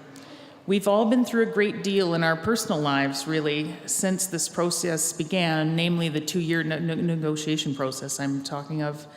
We've been through births and deaths and marriages and hopefully no divorces. The point being is that on reflecting on the last 2 years of negotiation and life's changes through that 2 years, it's but a snippet of what our ancestors and communities have endured over the last 95 years, where their rights were denied. Life happens. Life happens when we're in the mire, and I want to take pause and reflect on our loved ones who passed, who took part in supporting all of us through this very important process. From my recent memory of Scugog, again, I think of Chief Yvonne Edgar and of former councillors Ricky Edgar and Art Goose and Valerie LaRocca, to name a few. They would be so proud. I'd like to take this time to offer a gift to each of the Williams Treaties communities that I was so proud to serve as portfolio chief. Thanks, Jamie.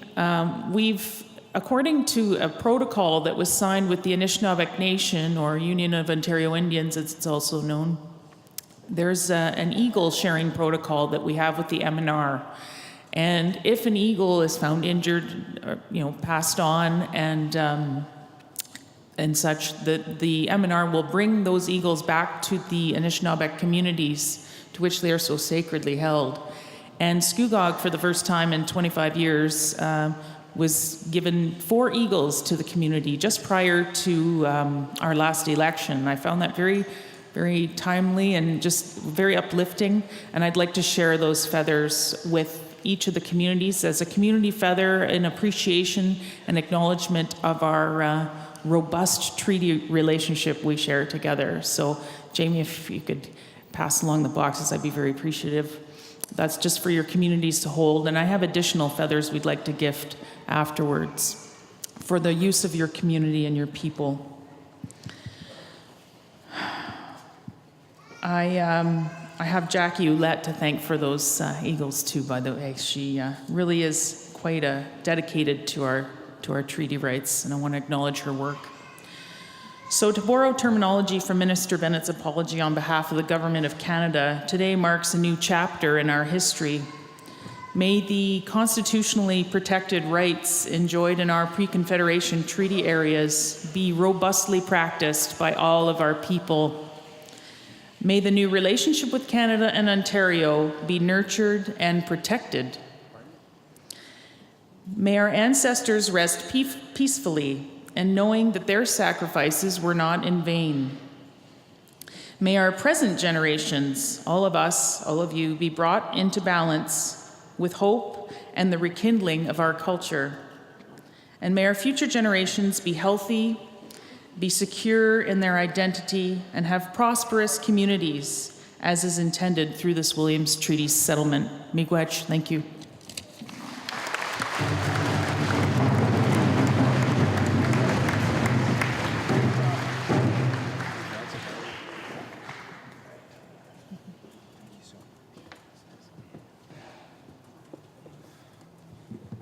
Habojo, kina Anishinaabe, Bojo kina Dawemek Mugnaduk.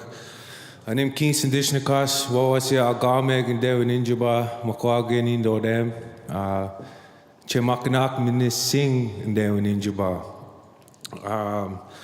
So I just want to briefly speak about these Miigwena. This was an idea that came about with the leadership in Scugog, that they wanted to do this. They wanted to have some way to connect us all in a good way. And so we started to develop this idea and this strategy. So what I'd like to do, so this is what we came up with. And so in creating this, we wanted to figure out a way to include everybody. They had specific expectations, what they wanted. So when you look at these feathers or when you see them, hopefully on your community staff, you'll have an understanding of what they talk of.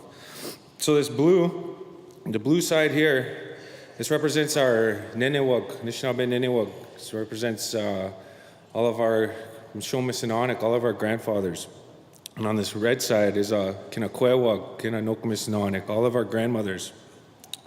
And within these lines, or within these colors, there's 9 white dots. And so here, as we sit, we're acknowledging these 7 Williams Treaty communities. But when in discussing this with the leadership, they wanted to make sure that we didn't forget about our allied communities. They're Mississaugas, number 8, up on the North Shore, and New Credit.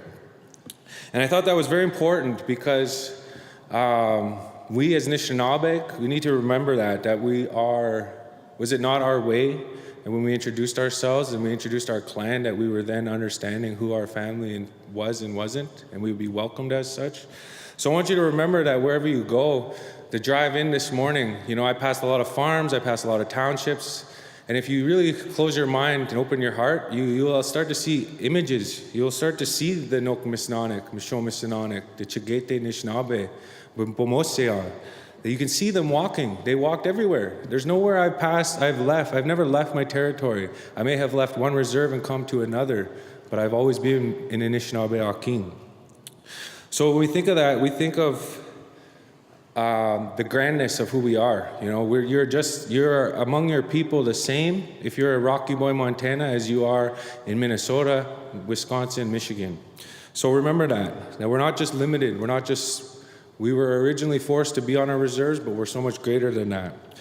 So on the front of this, where our grandfathers and our grandmothers meet, we have this lightning bolt, Wasmoin. And that is to remind us of the connection between the sky realm and this earth, to remind us of spirit, to remind us of our grandfathers and our grandmothers that do that work. And so it's understood that when these staffs come to represent our community, that we take that tree, we offer our sema, we're taking that life from that tree. And it is our grandfathers, those thunderbirds, that come and touch that tree and put that spirit back into that. So these staffs, hopefully whoever carries these will be able to speak on these things.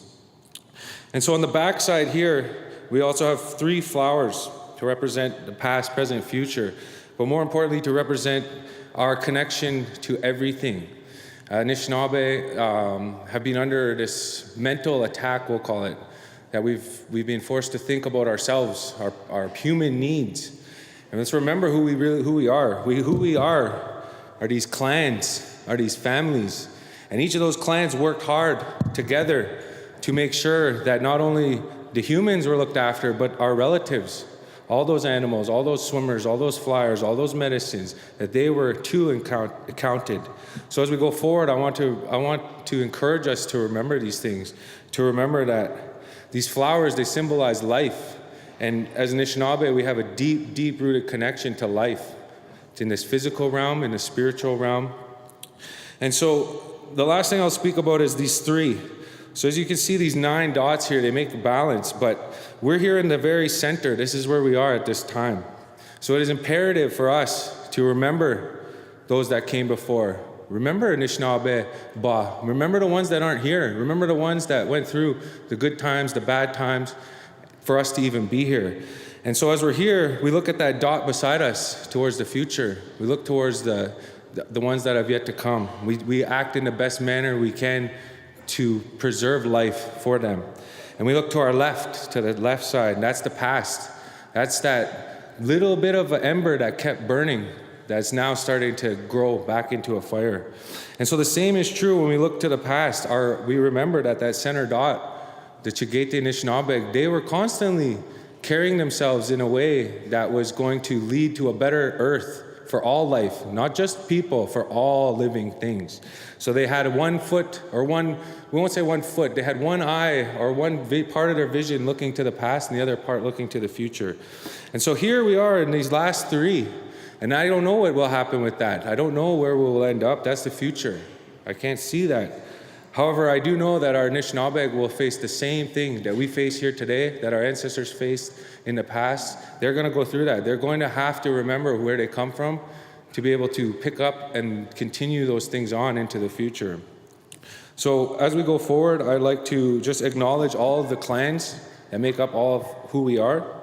On this box, our artist that did this, we left it up to his own interpretation. We kind of gave him somewhat of a list.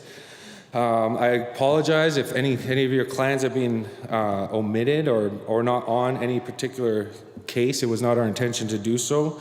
But I'd just like to honor those clans. I'd like to honor Adik Dodem, Mong Dodem, Name, Nagig, Shage, Makwa, Ginu, Gnebek, and all the other ones that make us who we are. That's who we are, and going forward, those are the things we need to remember.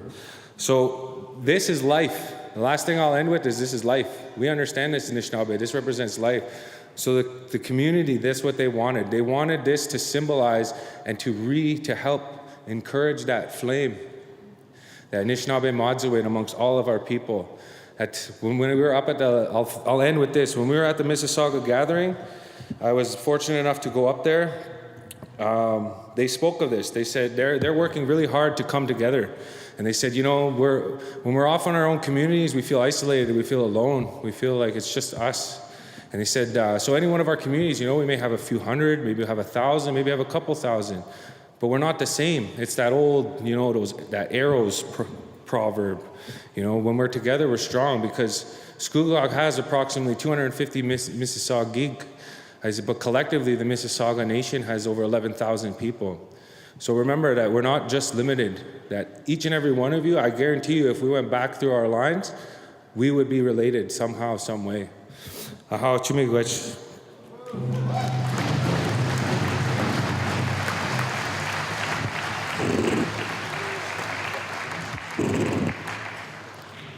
Okay, last but not least, I'd like to call upon our chief, Rodney Naganosh from the Chippewas of Rama First Nation, and invite our council to come forward and join him.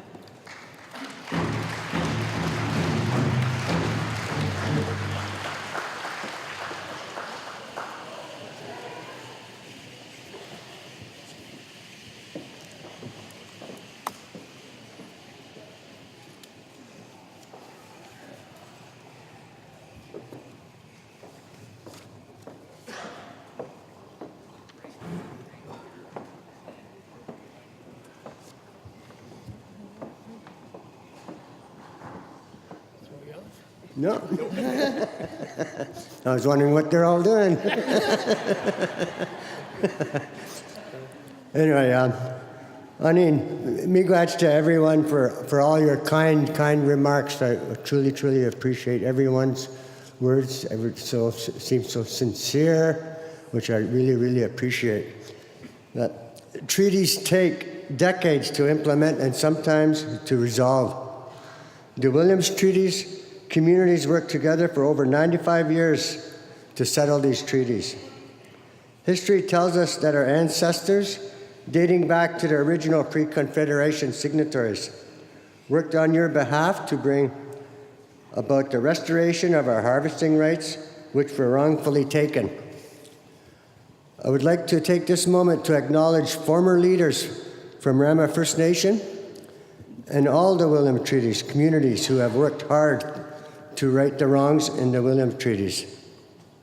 These leaders fought for their communities when their members were hungry because they could no longer harvest to feed their families, when they were arrested for sneaking out to illegally harvest, when people left to find jobs outside of their own communities, and when practices that were culturally faded with time, including our language.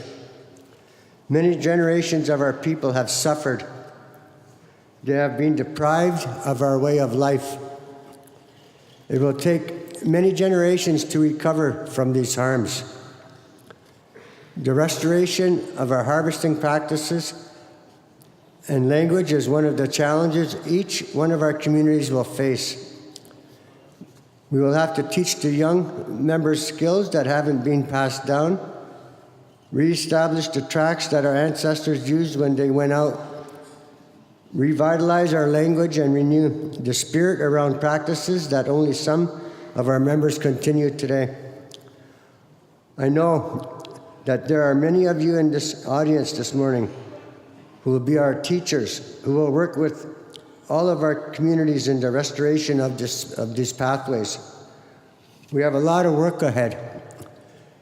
Miigwech to everyone who has worked on behalf of our communities, including leadership, elders, legal counsel, negotiators, consultants, community witnesses, members, harvesters, and plus our own negotiating team with Carrie and Jada and Peter. We couldn't have done it without you, so chimigwaj for them.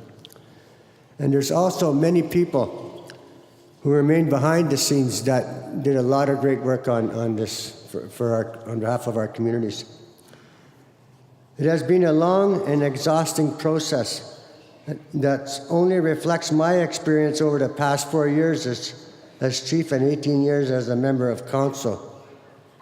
It took a community to bring this settlement.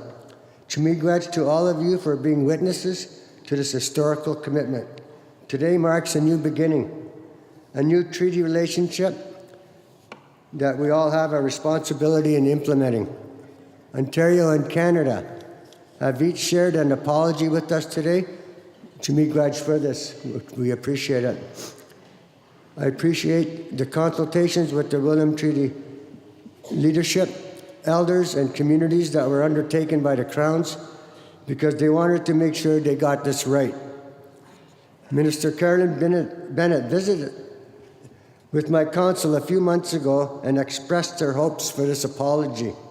I know that she envisioned a natural process that would come from the hearts of our communities into the message she shared today. Miigwech to Minister Bennett and Minister Rickford for sharing these apologies on behalf of their respective crowns. I look forward to speaking to my members about these apologies and the leadership of the other Williams Treaty First Nations about what we will all expect as we move forward in this treaty relationship.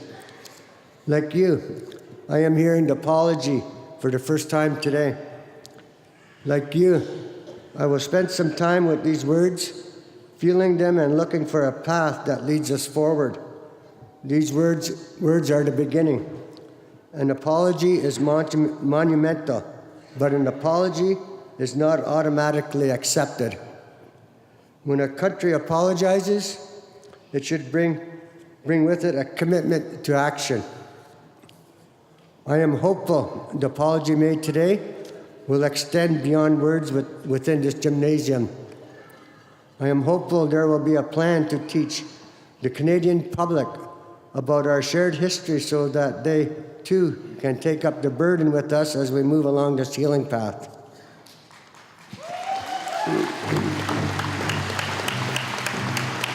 I am hopeful that our great-grandchildren and the many generations to come can live the vision our ancestors had when we created and agreed to the two-row wampum. We must acknowledge and appreciate we have our own path to follow. Having said that, we must forge strong, respectful relations, nation to nation, as we move forward together. Finally, I am grateful to be here today to represent my people. This is a pivotal time in our collective history. I am excited to move forward in a good way to undertake the work we need to do together. So now I'd like to take just a moment to introduce my council for all their hard work and their support over the many years. Head Councillor Ted Snake, and Councillor Ron Douglas, Councillor Nemke Corrington, Councillor Jeremy St. Germain, Councillor Ted Williams, and Councillor Tracy Snake. So with that, I just want to say, Chimigwaj, I appreciate everybody. I appreciate all the community's work on behalf of all of us. That it was a long, long process but like I said in my earlier remarks, it's not just these councils that are here today. We have to recognize our past leadership, almost 100 years ago. Without them, we wouldn't be here today, so it's very important that we also recognize them. So, yeah. So Chimigwaj, and thank you all for coming today.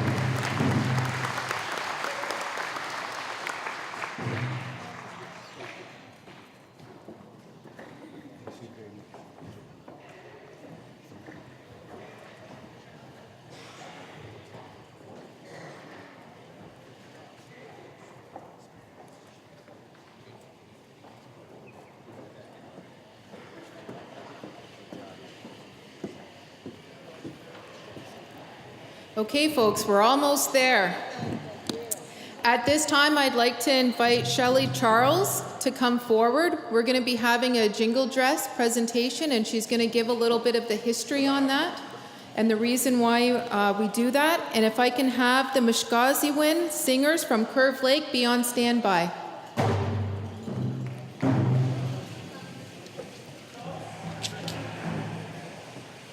We're close.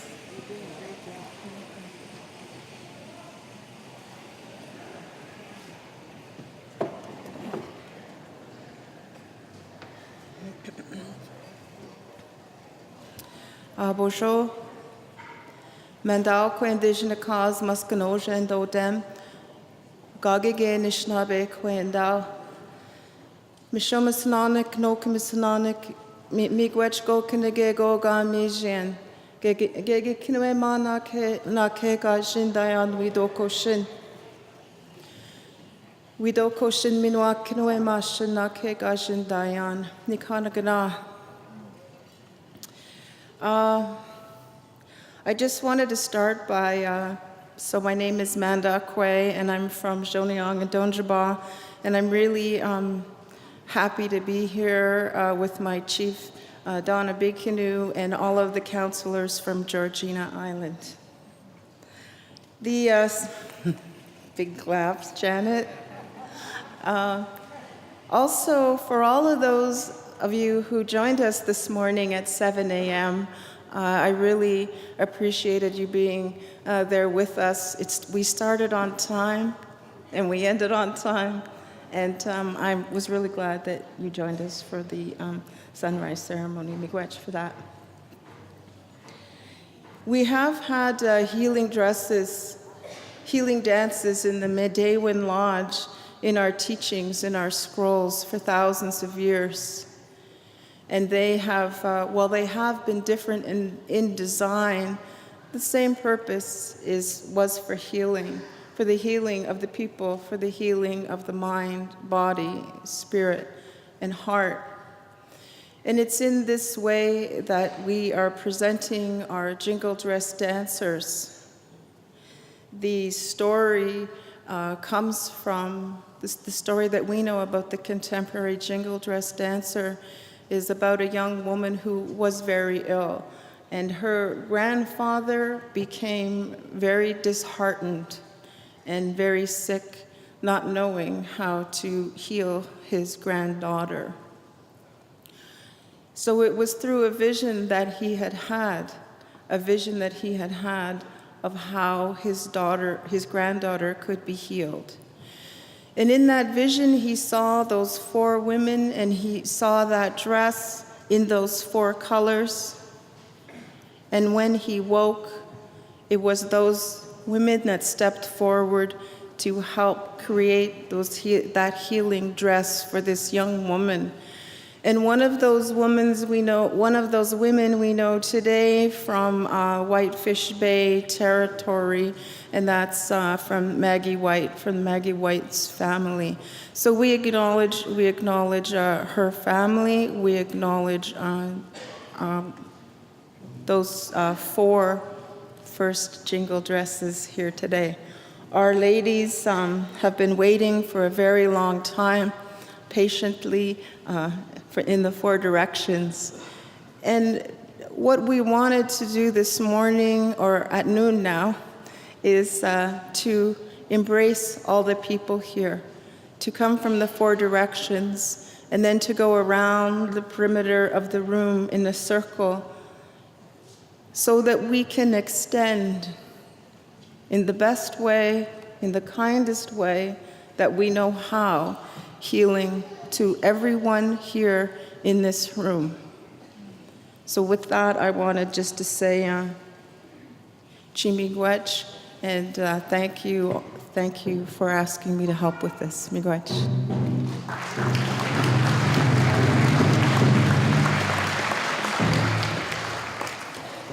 Okay, take it away.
Miigwech to the Mishgaziwin singers from Curve Lake and to all of our Jingle Jest dancers. The healing has begun.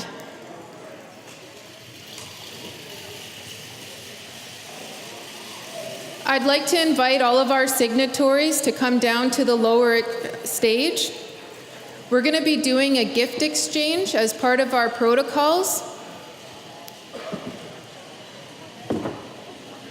You know, I was thinking and talking to a colleague of mine about all of the thought and preparation that's gone into today and following our protocols, and how it must have been a couple of 100 years ago when we had to, you know, prepare all of the gifts and the medicines and the food, and we didn't have the benefits of sending out an email or calling someone on the phone. And so I'd like to acknowledge all of the works of our ancestors and the thought they put into our protocols and our gifts exchange and all of the care that they must have taken. First, we have Canada. Minister Bennett will make a presentation to our 7 chiefs.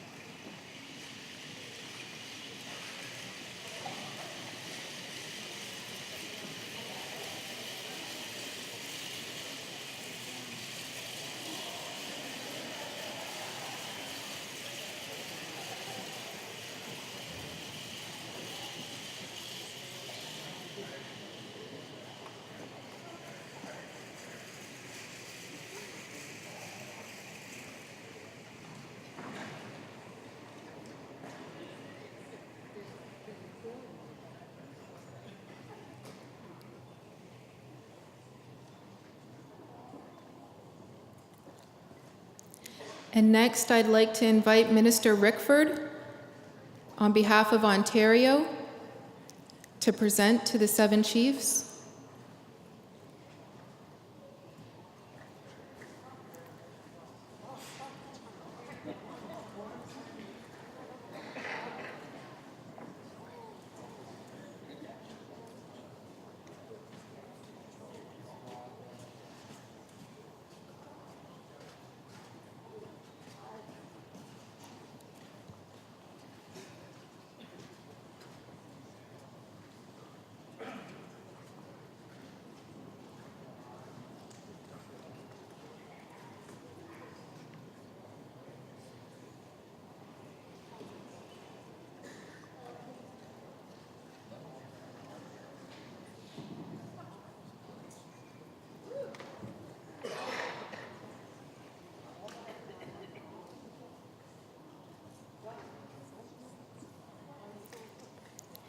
And next, on behalf of the Williams Treaty Chiefs, I'd like to ask the portfolio holder, Chief LaRocca, to present gifts to both Minister Bennett and Minister Rickford on behalf of our collective communities.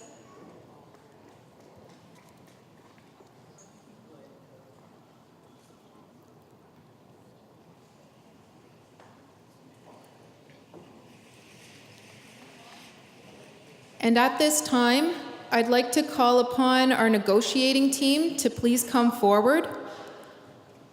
We have a presentation by Chief Carr to our Williams Treaties negotiations team.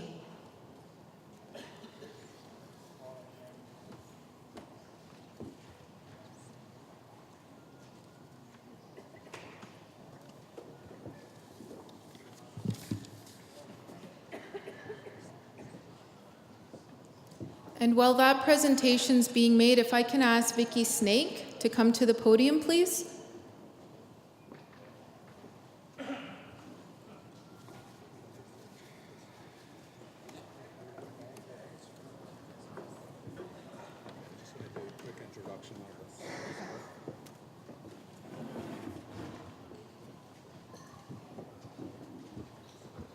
One of the most treasured gifts to receive in our community, next to a fried bologna sandwich at midnight on scone, and with lard. And this is the highest award that you can receive in our communities. It comes with the highest honor. I'd like to call upon Chief Carr to present these to these very special, dedicated people who have worked hard for us over the years.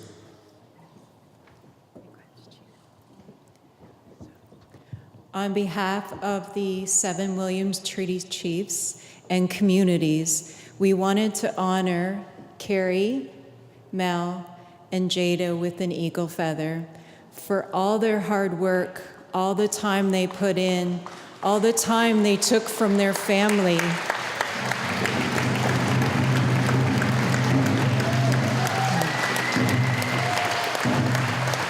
All the time that they spent with us and the time above and beyond, and that brought us here today. A lot of this goes to their hard work and dedication for all of our communities, all of our ancestors, our past chiefs and councils, and all of our 7 generations to come. They most certainly deserve this high honor, and we say Chimigwech to you from our hearts. We wouldn't have been here without all of you. Miigwech. Thank you. So, Carrie, if you would like to come forward, we have one. Jim Bob has yours, Chief Marsden. Jada, Chief Donna has yours, and Mel, Chief Williams. Miigwech.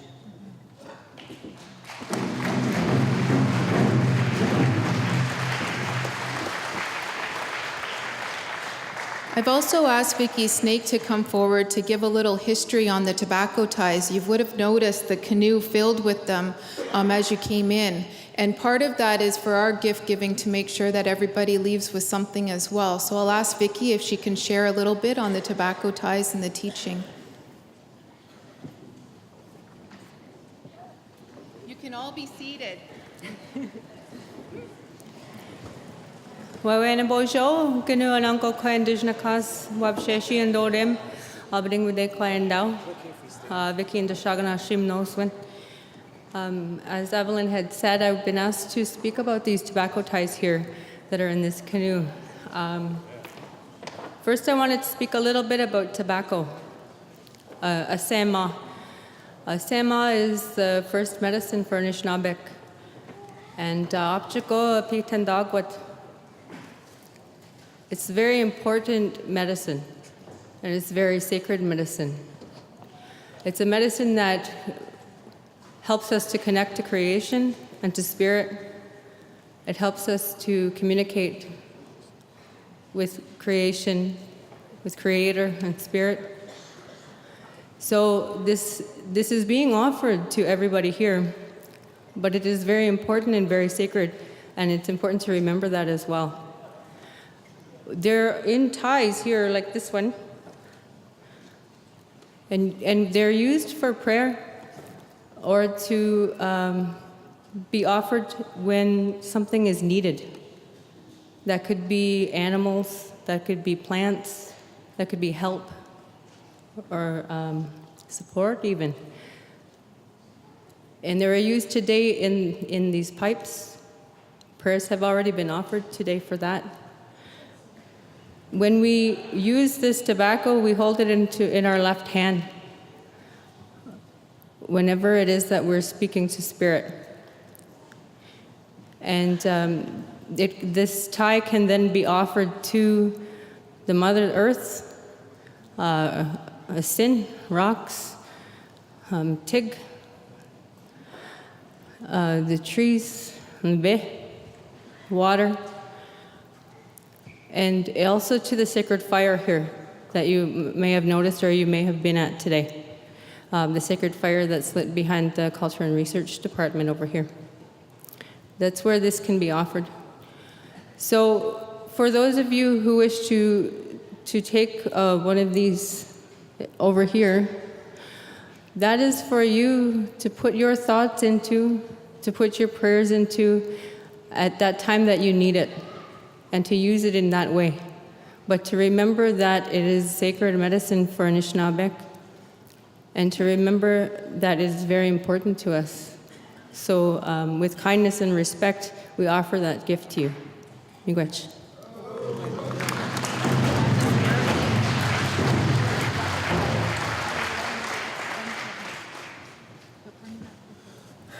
I'm back.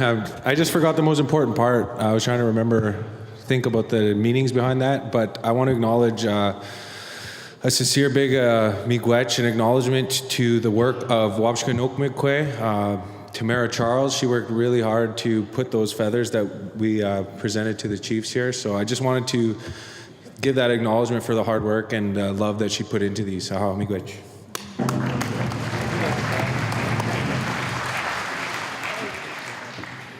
Before our closing prayer, we're going to be having a closing song. And so I'm going to ask Mississaugas Manomin, the Mississauga singers from Hiawatha, to be on standby. And I just need to make a couple of quick thank yous. There's a lot of people to thank, and I know I won't be able to thank all of them. However, I need to acknowledge the Williams Treaties Organizing Committee, Vicki and James, for their cultural guidance, as well as Wes. The Rama administration, with so many departments and individuals who showed all of their pride in having this honor to host on behalf of the Williams Treaties. The countless staff put in countless hours to make this event worth history today. All of the volunteers from all over who helped to make things flow, and to Kathy Edney in the communications department for helping to pull all of this off. So with that, if I can have the Mississaugas Manomin singers take it away, and have everybody rise.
And we have a spirit plate here that's prepared so we can feed all of our ancestors, and we think of all of those who have gone on ahead. Chippewas Chamnado, can I go to Miss Young?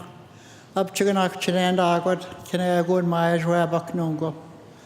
Chimigwatch can I go Kashich egg, Meonsha, Chinoki egg, Quen Meon, Chimigwatch. Creator, we thank you for this wonderful day. We thank you, everyone that is here, and we want to say thank you for the food that we are about to receive. We thank you for the people that made it and prepared it for us. We just thank you for this historic day, and we ask that you be with each and every one of us to enjoy the food that is being prepared, and watch over each and every one of us that are here today, and thank them for such a beautiful, wonderful, wonderful day. Chop Chuganagagat, Chimigwatch, Arjak Mission. We are quite we go in Ogum, Chiknoan Beong, Chikoab Beong, Chimigwatch Kodoga, Kinagabishajik. We are quite we go in Ogum Shamnado. Chimigwatch. Thank you.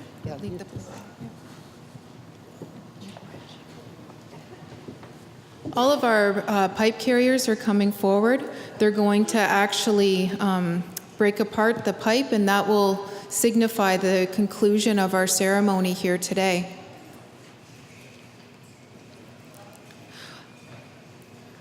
Once that has happened, we'd like to invite all of our guests to please come and enjoy some lunch. And we'd like to ask our signatories as well as all of our members of council to stay behind. We're not done with you yet. We still have some pictures and some media stuff we need to take care of.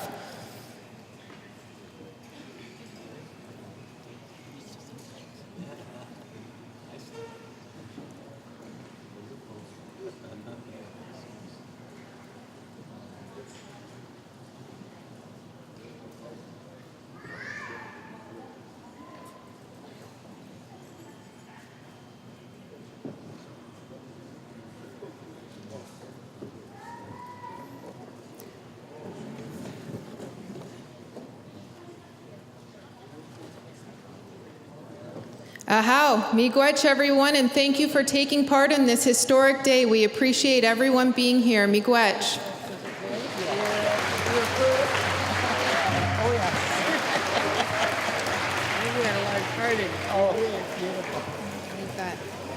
You did a great job. Thanks so much. Thank you so much. Yeah, I appreciate it. Thank you so much.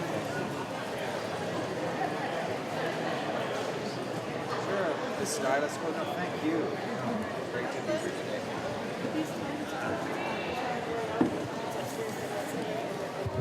Okay. No, Chief, I don't see it.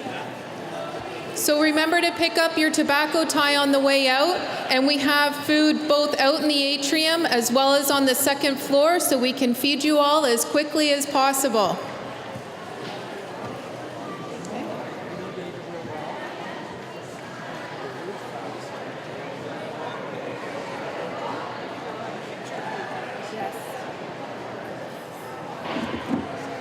Do you want your phone too? Yeah. Your helpers must be.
If I can have Ben Cusno come forward to the drummers area, please. Ben Cusno.